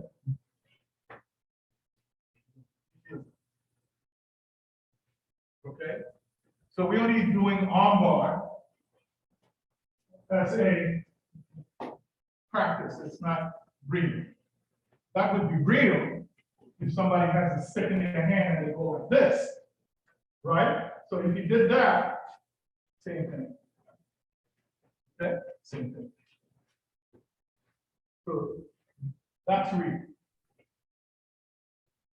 This is real. Okay? Wow, this is you move in. Same skill, right? Same skill. And if this momentum is really strongly forward, this is what happens. If as I make contact with him, he's moving away from me, that happens. So what am I talking about here now? The push-pull principle, which is a very common principle in any grappling system.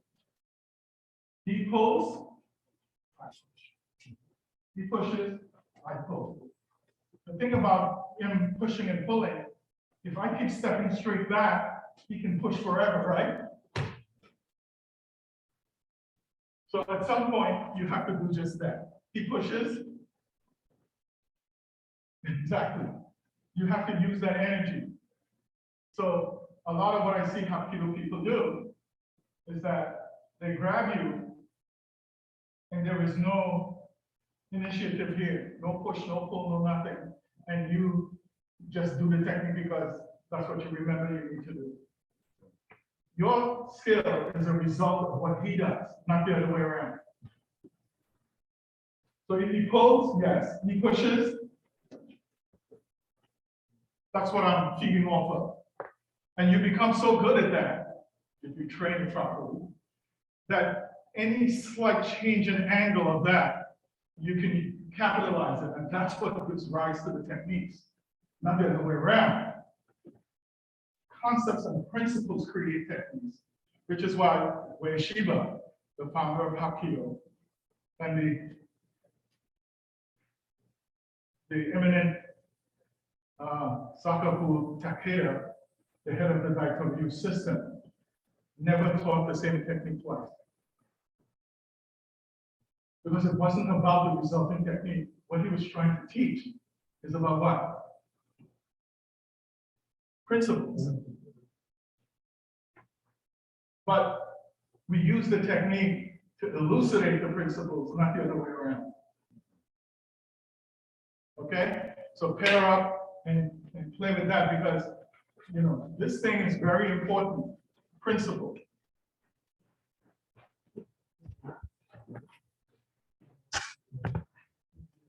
Yeah. Switch legs. Switch legs. Come here, Jaden. Don't bring it to yourself. As soon as you do that, as soon as you bring it into your, okay, now you're gonna fight. Switch leg. Put this foot in front of you. Yes. Open your hand. Angle it upwards. Yeah. Lower your elbow Like, by lowering your stance. More. Open your hand. So, open your hand. yes. Now push upwards. Push upwards. Right. Okay? Okay. Now put that foot in front of you. Spread your fingers. Angle it upwards. Lower your elbow. Use the pressure on your legs to push your hand up. There you go. Okay? All right. You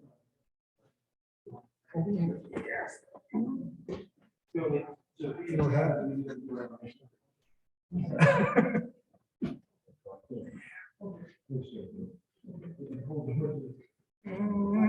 Yes.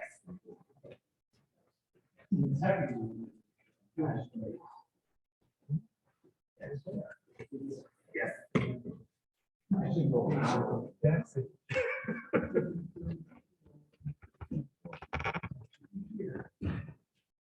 I'm better now.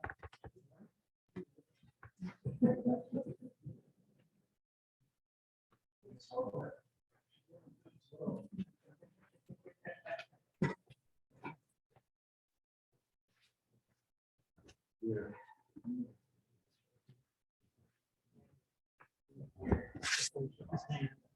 don't want to go here. You don't want to do this, but now.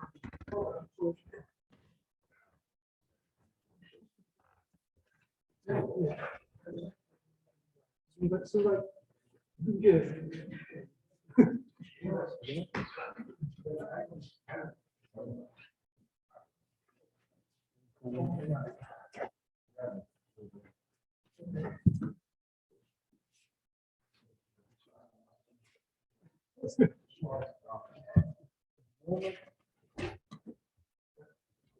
So that moment here.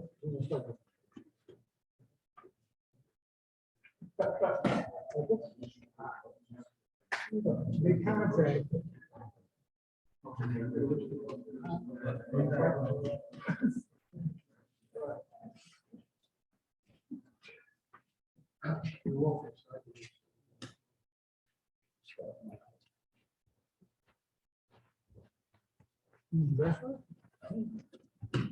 Okay. The next one, right? Has to do with this. So he's got his sword, I got mine.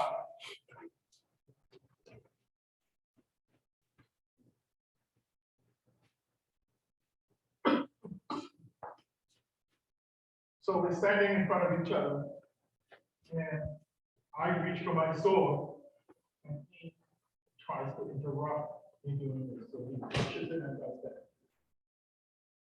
Again, let me ask you guys a question. I want you to watch me, right?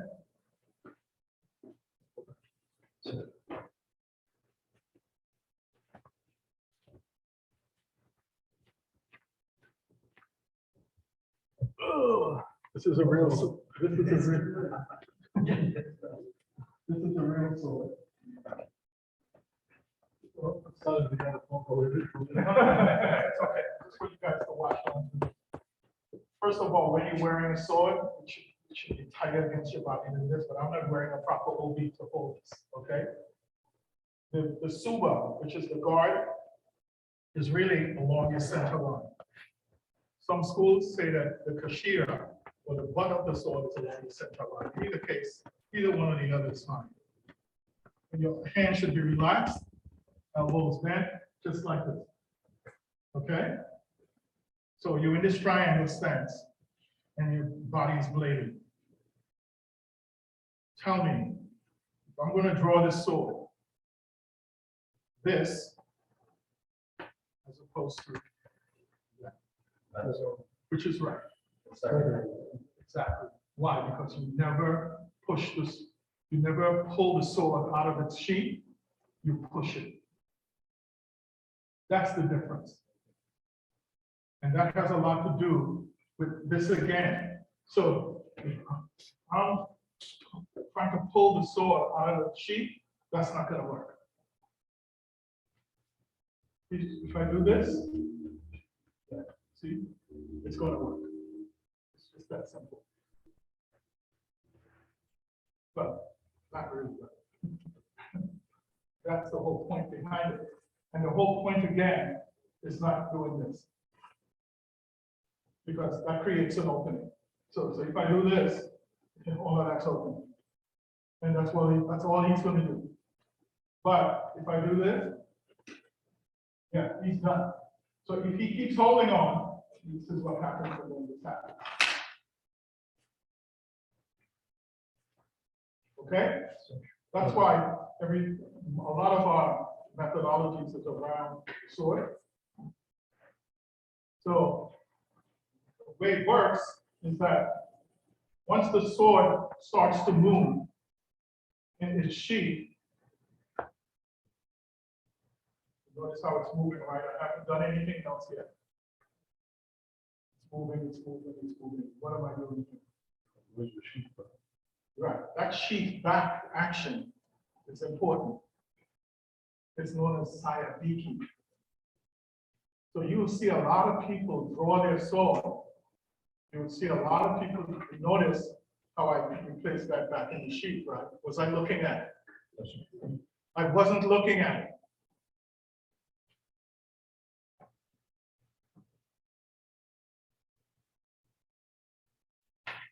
Everybody face that way? These two gentlemen? Oh, come here. Bye. Thank you. All right, you don't. Yes. You I'll leave tomorrow morning. you know, there is this part of it, right? And I'm not going to explain too much about what this is. This is a chiburi, which is that. A lot of people, it's out here, but if you look at this, the point of the sword is still along my center line. All right. So when you sheath the sword, there's two ways of doing it. What I see a lot is people do this, and they put the back of the sword, the mune, on the the web space of the hand. Okay, and then that's used as a guide to guide the sword into the side or the sheath, right? The other way I see it done is simply to learn how to find without looking. So if you have a sword at home and you want to try the two different styles of noto or sheathing the sword, practice both. That was a real sword. Well, this is a real sword. The danger is that you lose a thumb or you lose a finger. You lose a thumb or you lose a finger, right? But in the school that I practice with, everybody uses real swords from the very beginning. Okay? So, again, you don't pull the sword out of its sheath like so. You don't pull it out. You push it out. And if you notice, there is this rearward action that allows this to happen, right? So, as I do this and pull this back, when my wrist reaches my floating rib, that's when, if I extend my arm like that, without doing anything else, the sword is not going to clear the side or the sheath. It's not going to clear it. What clears it is this thing called Sayabiki and the rotation of your hip. That's what clears it. So the idea here is not to pull the sword out of the side. You do what? You push it out of the side. Yeah, you push it out. Okay, so if I'm standing here and I go to do this, or I do that, and he grabs my arm, the next thing that can happen is, what technique is this? Everybody calls it what? Z-lock. Let's just call it that. Okay, that's the whole idea, and then that happens. Okay? So that's what happens. But the basic thing is that, remember again, what happens here? You see how my fingers are pointing down? The instant he grabs me, this is what, you see how it destabilized him? And at that point, keep tight. Right, very good. This is what happens. He can do that all day, it wouldn't matter to me. All right, it wouldn't matter. Because the whole idea here is to break his balance, is to put him in this position at the moment of contact. So, I mean, this happens, right? This happens in grappling situation. He's imposing his strength on you, right? That happens. But in an ideal situation, if you're practicing HapGi principles, the instant he grabs me, you see what happened to him? His balance is gone. That's at the instant of contact. Otherwise, you could almost equate that to wrestling. There's something special about HapGi or HapGi. But as we grow older, and I can't do all this jumping kicks and stuff like that I used to do, I can still be very effective by really exploring the subtleties of the art, right? That's what that is. All right, so I want you guys to try that. First, feel what this is like. And this is just an exercise, like I said, so that you're able to off-balance it. And then, armbar. And with armbar, again, if I have him here and he's pushing forward, that happens, which is spinning, right? So,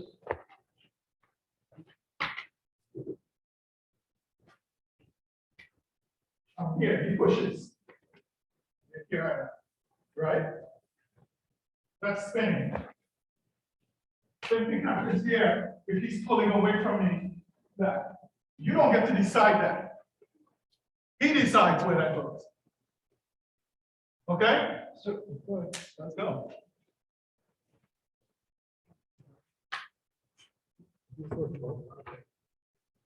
Mr. Sorry, Yes, sir. Grandmaster Yama just passed away just a few weeks ago. Oh. God rest his soul. Man. He really fought hard.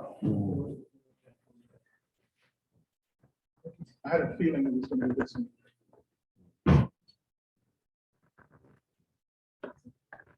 It's been sad. Me and him really didn't see eye to eye on a lot of things. We need it, but you know So what? he's a human being. We need it with our maker. That's where we all. He's a whole lot better place than you need. So you should be rejoicing. Yeah, we should be rejoicing in his homegoing. No, Tony, no. The whole point of this is that when you get to here, his balance is totally broken. This next part is like, it's like bringing the sword up, bringing the sword down. It's the same thing. Yeah, because if he's still flat-footed, when you're here, he's got you, you don't have him. Okay. You understand? Yeah. Listen, and as I'm glancing around the room, I'm seeing that if he grabs me and I'm doing all of this and he's still flat-footed, forget it. All right? When I get to this point, this balance, you see where he is? So the tradition of this technique is that I draw my short sword or my tanto, my dagger, and I go boom, right between his ribs. So in place of that, when you get to here, you simply hit it. Right? You hit it and it's over. So then I step through if his momentum is taking me in that direction. Right? So watch, it cracks me up when I see people do these Aikido techniques and throws, and the opponent is flat-footed. That means your opponent really has some control, and you don't want any element of that if you can help it. Okay? So mind that.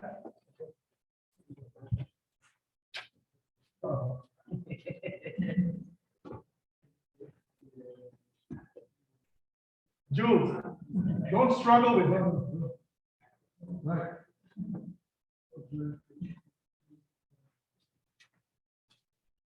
No, Michael, put your right foot in front of you. Relax your arm.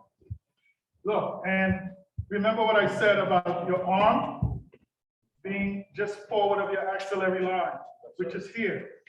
If it's here, you're done.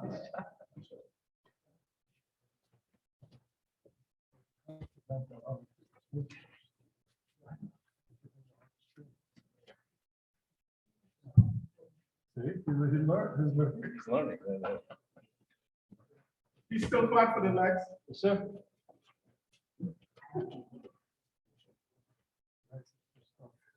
I bet you, when you get to this point, when you put your hand up, you go, boom. That wouldn't be the case. Don't struggle.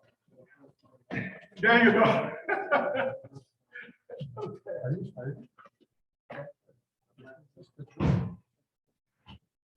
Right, are you spinning? A little bit. Okay, here's the thing, everybody watch this.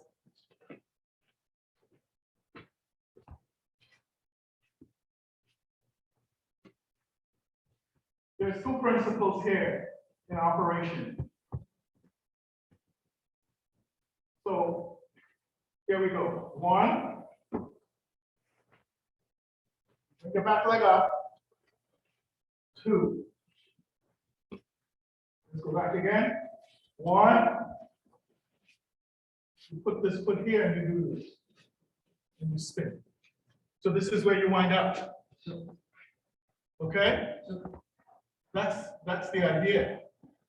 So again, this is based on this push-pull principle, right? So if he pushes, you do what? Pull. And this same is true in the opposite sense.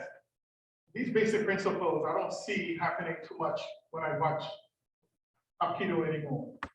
It's very athletic and that's great because these young men have all this, they have all this vigor. And I'm like, ooh, too much for me. I'm an old man, I need to sneak, I need to be sneaky. Right? So this could be a practice on its own where you simply go one, and then you go two. But remember, it's not the technique, it's the principle, right? And you can't do this turn unless if you're standing straight up. If you're here, look at my level. What a lot of you are going to do is that you pop up. You just lost control. So when you go one, two, what did I do? I maintained the same level, but I allow my rotation to do the work. And there's a lot of other techniques like a downward strike to my head. Now, mind you, I didn't do this. I didn't do that. Again, this is a blade, right? Same action. Right? Here it is. Right. And then that. Okay? That's what that is. You okay there, man? I have a bunch of old men here, so I have to take care of it. Okay? So, yeah. Again, you see what it did, right? If his momentum is forward, I'm done. So even with this initial movement, his balance is broken. All right? And this is an upward movement of the sword, right? So here's the downward movement of the sword. This is a cut. Now you can stop there. Watch. One, you step in here and I cut. I can continue this circle or I can go. Right? So it's not the technique. It's really this. That's all that is. So there's a lot of things that can come out of that. That's just one or two of them. You can strike as you get to here and you take him around. You can strike, boom. You can strike, boom. You can clothesline him. You can choke him out. Any one of those. Okay, so here we go again. Try all of them. 1, 2, 3. You can do that. Break his balance. Spin. Strike. Any one of those. Okay? Let's go.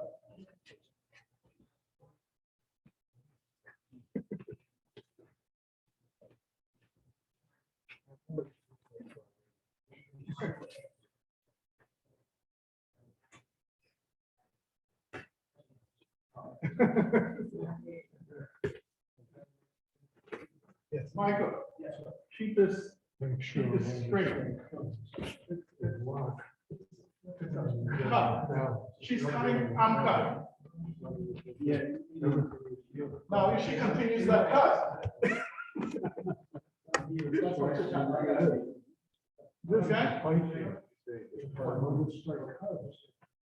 Okay?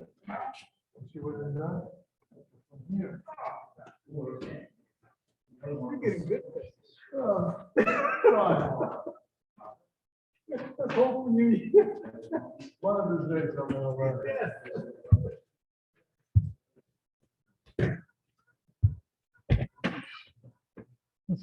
Can you take a picture for me, please? Yes. Yeah, you might as well take one for me too. One at a time. I'll pause this.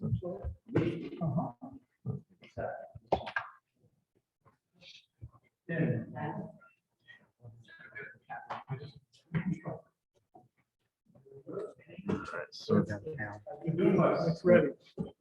good. Good. Ready, guys?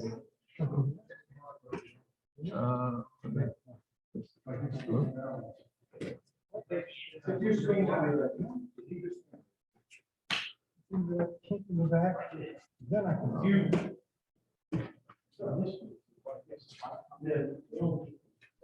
Okay. Let's hit the button. That was good, 'cause I literally. Button to get my fingers out of the way.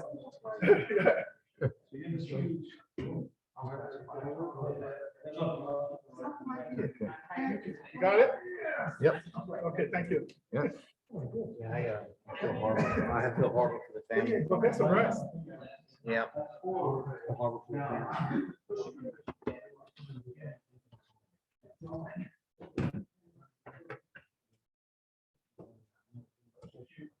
Right?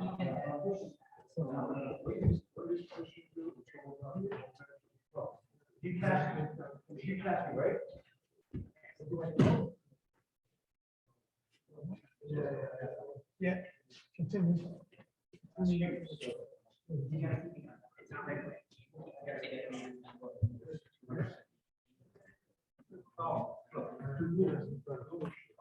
Michael, you're doing a taekwondo python. Yes.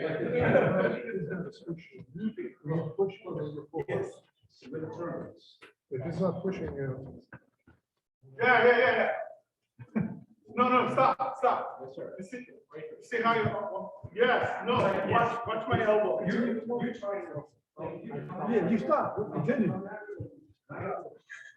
Listen. Sword use is a very circular kind of thing. Okay? Remember, we started out with this whole concept dungeon hookup up, right? And that this is a metaphor for a lot of different things, not the least of which is it's derived from a basic sword draw, go to high position and cut. A lot of these techniques come out of that. So remember when I was telling you about punching earlier? Repetition. Look, you guys are still doing this. When really, this is it. My elbow is down. If my elbow is here, he's got me. I don't have him.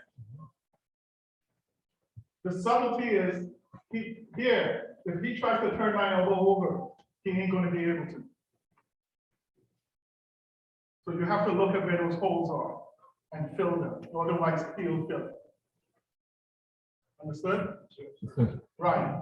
So the next thing is he grabs with this hand, and this is what happens. Right across his elbow. Right? So from that point on, I can draw the sword and cut him here, or I can just pull everything out and hit him with it, right? What that is a Sunmuk Goki or Kotegaishi, which is a lot of controversy in our world about what that is. So what do you think it means? Sunmuk Goki or Kotegaishi? You say wrist. The Asians don't think in terms of wrist. Neck. The The neck. neck of the what? The hand. The hand. But kotegaish means to return what? The form. Now imagine these guys having all this armor, right? And one of the forearm armor comes all the way to the end of the knuckle. You ain't gonna be bending that wrist. Put your hands up. So stop me. Yeah, unless I soften him up with something, right? But stop me. What did I just do? I twisted his forearm. What I did was articulate the bones in the forearm, which is the radius bones, and they can only take but so much. This, I mean, if he's holding an object in his hand, it's easy to do this because it expands the space. So it's easy to, like he's holding a gun or a knife, then this might work. But on his face, it's this. It's me, no matter how much he holds this, I got him. Okay? So try both and see how it feels. And the way I want you guys to do that, just by practice, is standing there like this, because this is what a fight happens, right? So I want you to step in and just gently touch his arm. So you do this. You see what? This is a twisting punch, right? So here it is. Boom. And then this.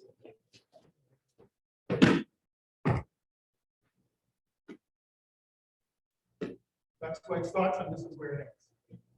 Right?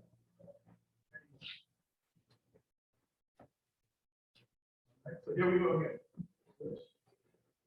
Okay, so I'm doing that. Oh, I'm doing this. This twist punch is one of my favorites. And it's not a wide swing, right? It's this. It's like whack. Okay, and then you step, move over. Now remember what I said this morning about the third and the fourth leg. Where's the third leg? And where's the fourth leg? Right, so you take him to the third leg or you triangulate him. In other words, if you draw a line across the heels and you project it out into an isosceles triangle, the point of that triangle is where you go with this. Okay? So as I step in and go, boom, right? Here's where that is.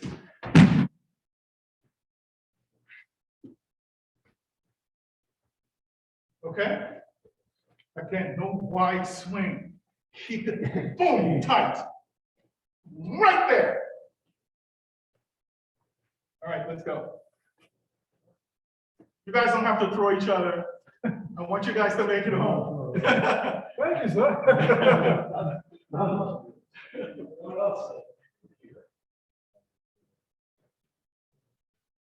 Switch legs. There you go.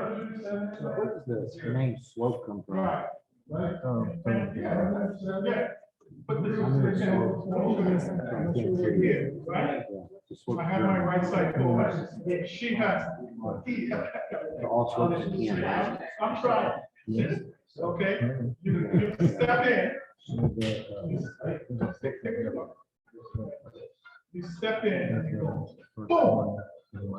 Wow. So the distraction is here. Beyond this point, you're dealing with it. Wow. Turn the hand out and step. Listen, guys, listen up, listen up. Relax. You know, the thing about this throw or this immobilization, it could be both, right? It's an immobilization and it's a throw. So usually when I write about this particular technique, a lot of these techniques, I frame them into the category of it being both, an immobilization and a throw or a projection. But as a tactical matter, I don't want to be throwing him away from me because I don't want him coming back. You understand? So, huh? Exactly. So if I'm standing, here and I step in, right? I step in and this happens, okay? What a lot of you doing is this, like wax on, wax off. Not going to work. You have to apply torque right where you intend to. And by doing that, hold that right there, you're not just applying torque here, but you're affecting his whole body all the way down to his middle, his center. So it's not just this, but you establish this line of connection so that, yeah, that happens. I have a word for that in English. It's called communicative locking. You guys get it? Yes, sir. Imagine a big chain laid out on the floor and you grab the first link of the chain and you twist it. The second one flips over and you twist it. And if you keep doing that and you're conscious of it, before you know it, it reaches the tail end of the chain and the whole thing flips over. So that's another principle at play here is communicative locking. So just because I'm touching his wrist, it's not just that, I'm touching his whole body. Remember what I talked about this morning? About what? Fascia, what? It's manipulating fascia. It's this fascial line that really that's what you're dealing with. Okay? So I'm in here and I'm here. Don't lift his arm. Don't lower it any more than it is. It's right here. Right there.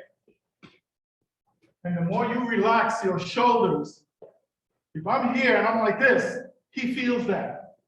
Yes, he feels that. Relax your shoulders. Yes. Don't do this. Keep your shoulders down and do that. Okay? Let's go. And then we break for lunch.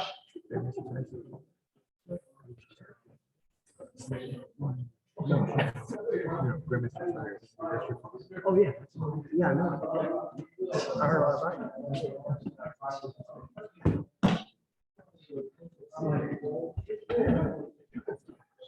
You have to.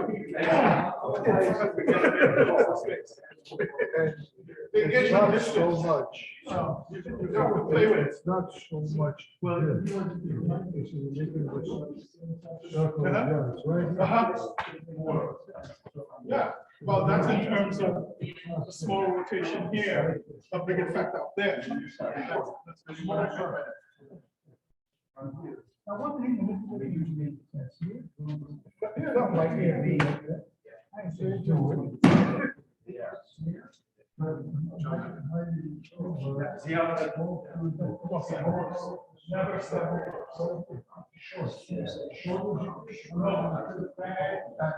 Yeah. And then when you go this way.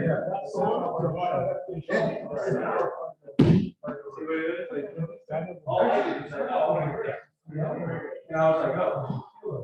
And I was like. Who, me? Oh,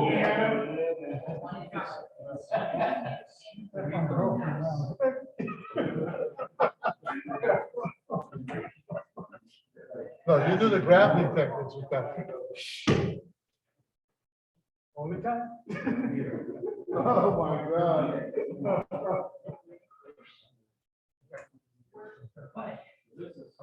Yeah, because this is what's gonna happen when you do it. Right. As soon as you grab them, I'm gonna do that. Yeah. That's perfect. Because you don't want to. In a way, I'm like, this is coming. As soon as I grab it, that's gonna. Yeah, because this band, okay, but then it's a boom. Then it's a bottom. The rest is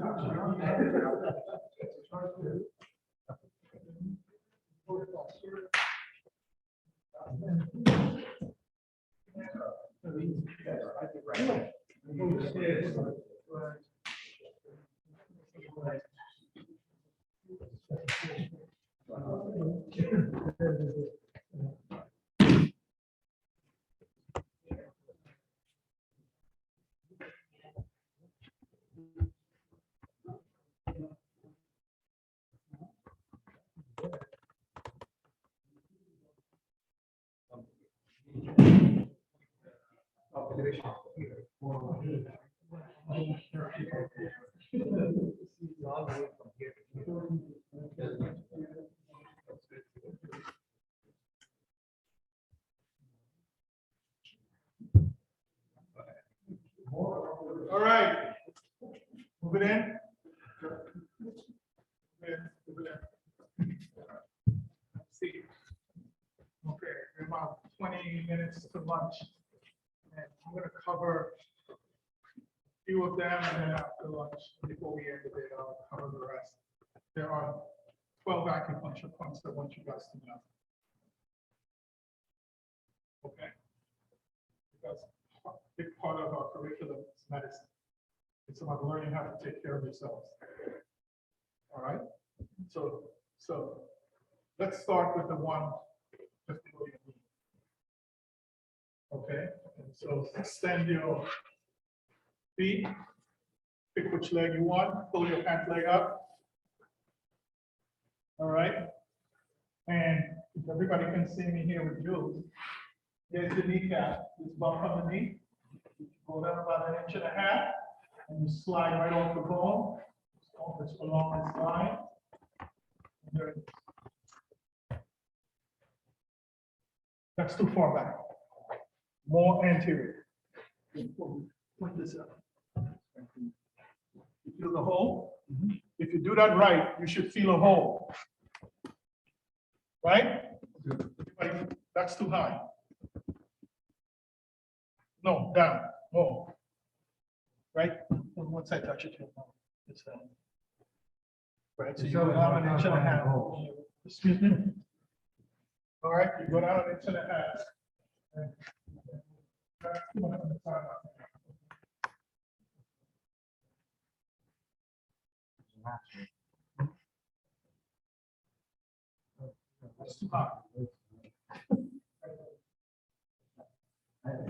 Okay, everybody got that now? Well, then you go over there. A little more. It's a hole, literally. Okay, you guys got that? Yes, sir. Okay, the I don't know if you guys can see this, but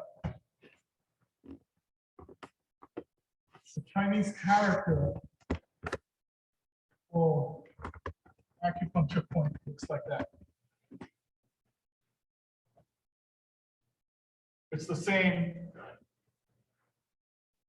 character for tune or hole in the ground. So the whole idea when you bring your attention to these points is that you're opening the lid to that hole and you're rescuing life as a whole. All of these acupuncture points, that's the character. Okay? So that's a little bit about what acupuncture points are. So the character pretty much tells you their cultural view of how to deal with life preservation and life extension. That's the whole idea, right? Life preservation, life extension. That's it. Okay, so that's the first one. The second one is, I want you to measure above your ankle, one hand width at the level of the knuckles, on the inside of your leg. All right, so using joules again. Here's the medial malleolar, the top of it. You measure one hand to the middle of the inside of the leg, and you go up, and you will fall into a hole, literally. This is the middle of the paw, right? Okay. Correct. Perfect positioning of that pole. Okay, so it's like that. Okay? The first point I showed you guys, in English, it's leg 3 miles. That's the name of the point. Leg 3 miles. Say it. Leg 3 miles. Right, leg 3 miles. That point is very famous. It rescues your energy. And you feel like your energy is dipping low. It treats most digestive complaints. Okay? Right, 3, 1. Leg 3 miles. The reason why When you spell the last word, is that an accident? No, serious. Is it following? like mile, like you're Oh, driving, mile, like you're driving 10 miles. okay. And the reason why it got that name is because during the construction of the Great Wall, the builders of the wall, at the end of the day, when they're exhausted and can't take another step, they would treat this point with moxa, or Artemisia vulgaris, that herb that they light and put on the point, and that would allow them to go 3 more miles. Of course, that's its folklore, right? But that's how it got its name. This point has also been known to preserve your telomeres. Research has shown this. You can find that research on PubMed, which is a peer-reviewed, gold standard research search engine, PubMed. This point, through several research projects and meta-analyses of other projects, shown that daily manipulation of this point maintains or extends your telomeres. Now, what are telomeres? Where the ends and chromosomes, every time your DNA copies itself, every time your cell divides, it gets a little shorter every time. And so that end point of view. The biological agent.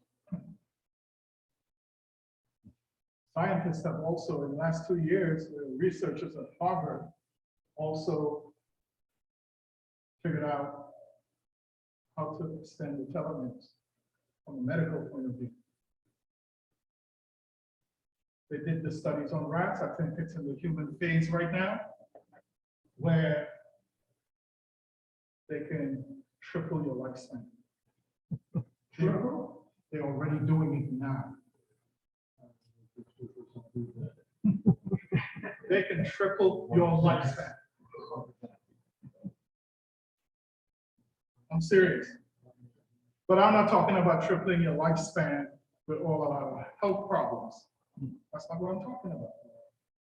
Tripling your lifespan means that your health is preserved as well.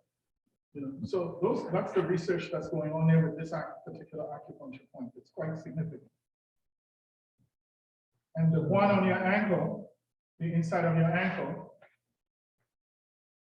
is called 3 yin meeting, or the meeting of 3 yin. In other words, the 3 yin meridians of the leg, which is the kidney meridian, the spleen meridian, and the liver meridian, all cross at one point. All 3 of them. It's a junction point for all 3 channels.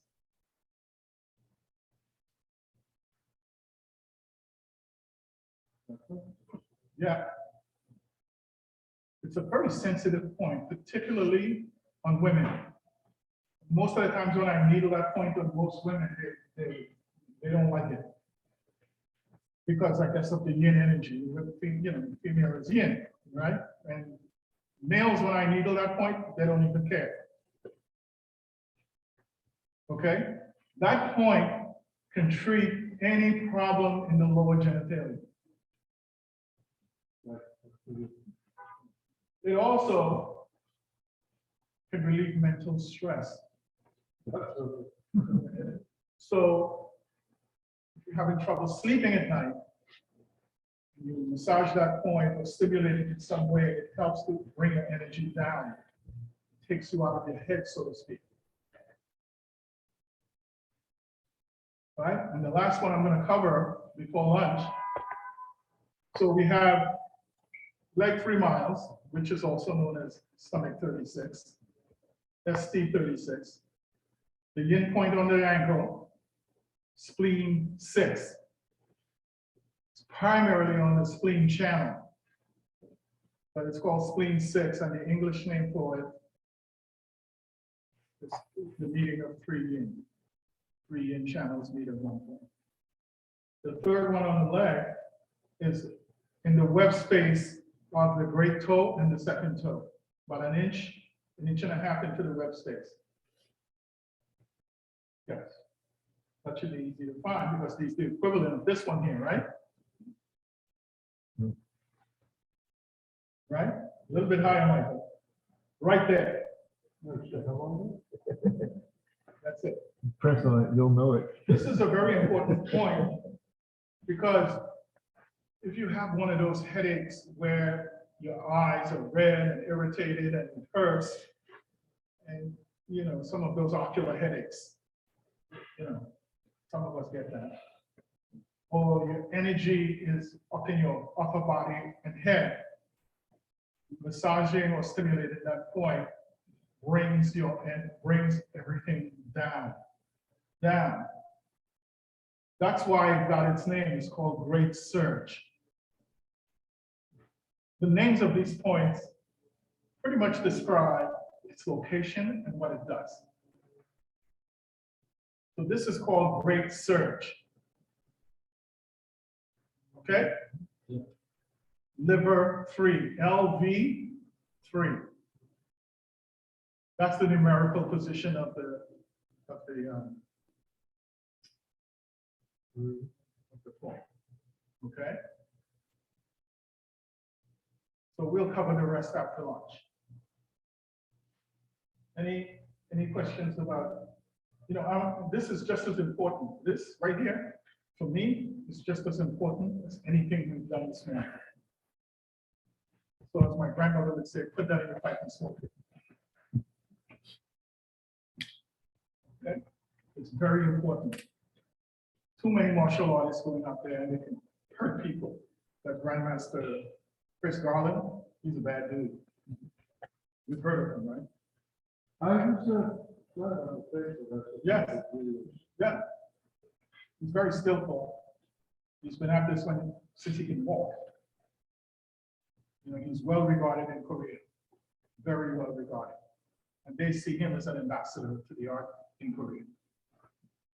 Okay, so he's an 8th dan in the Korean Hapkido Federation, and he's a 10th dan in the Grandmaster G, our teacher. We share the same teacher.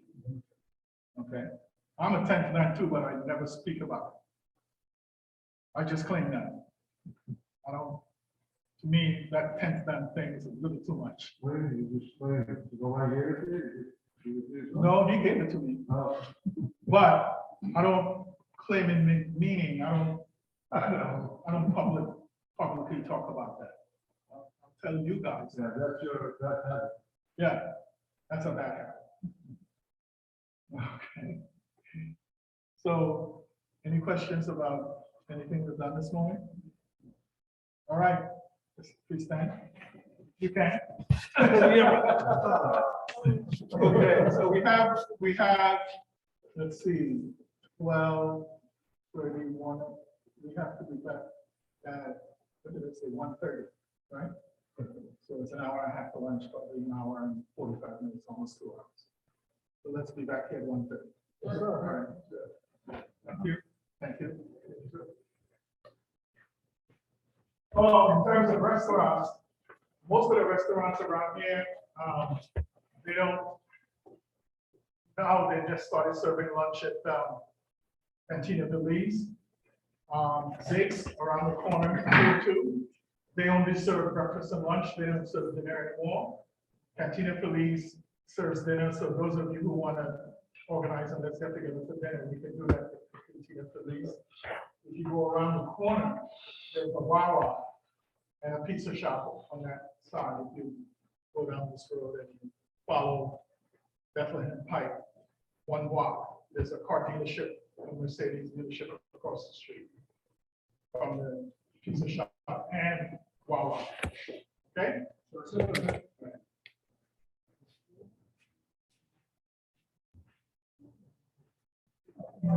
First.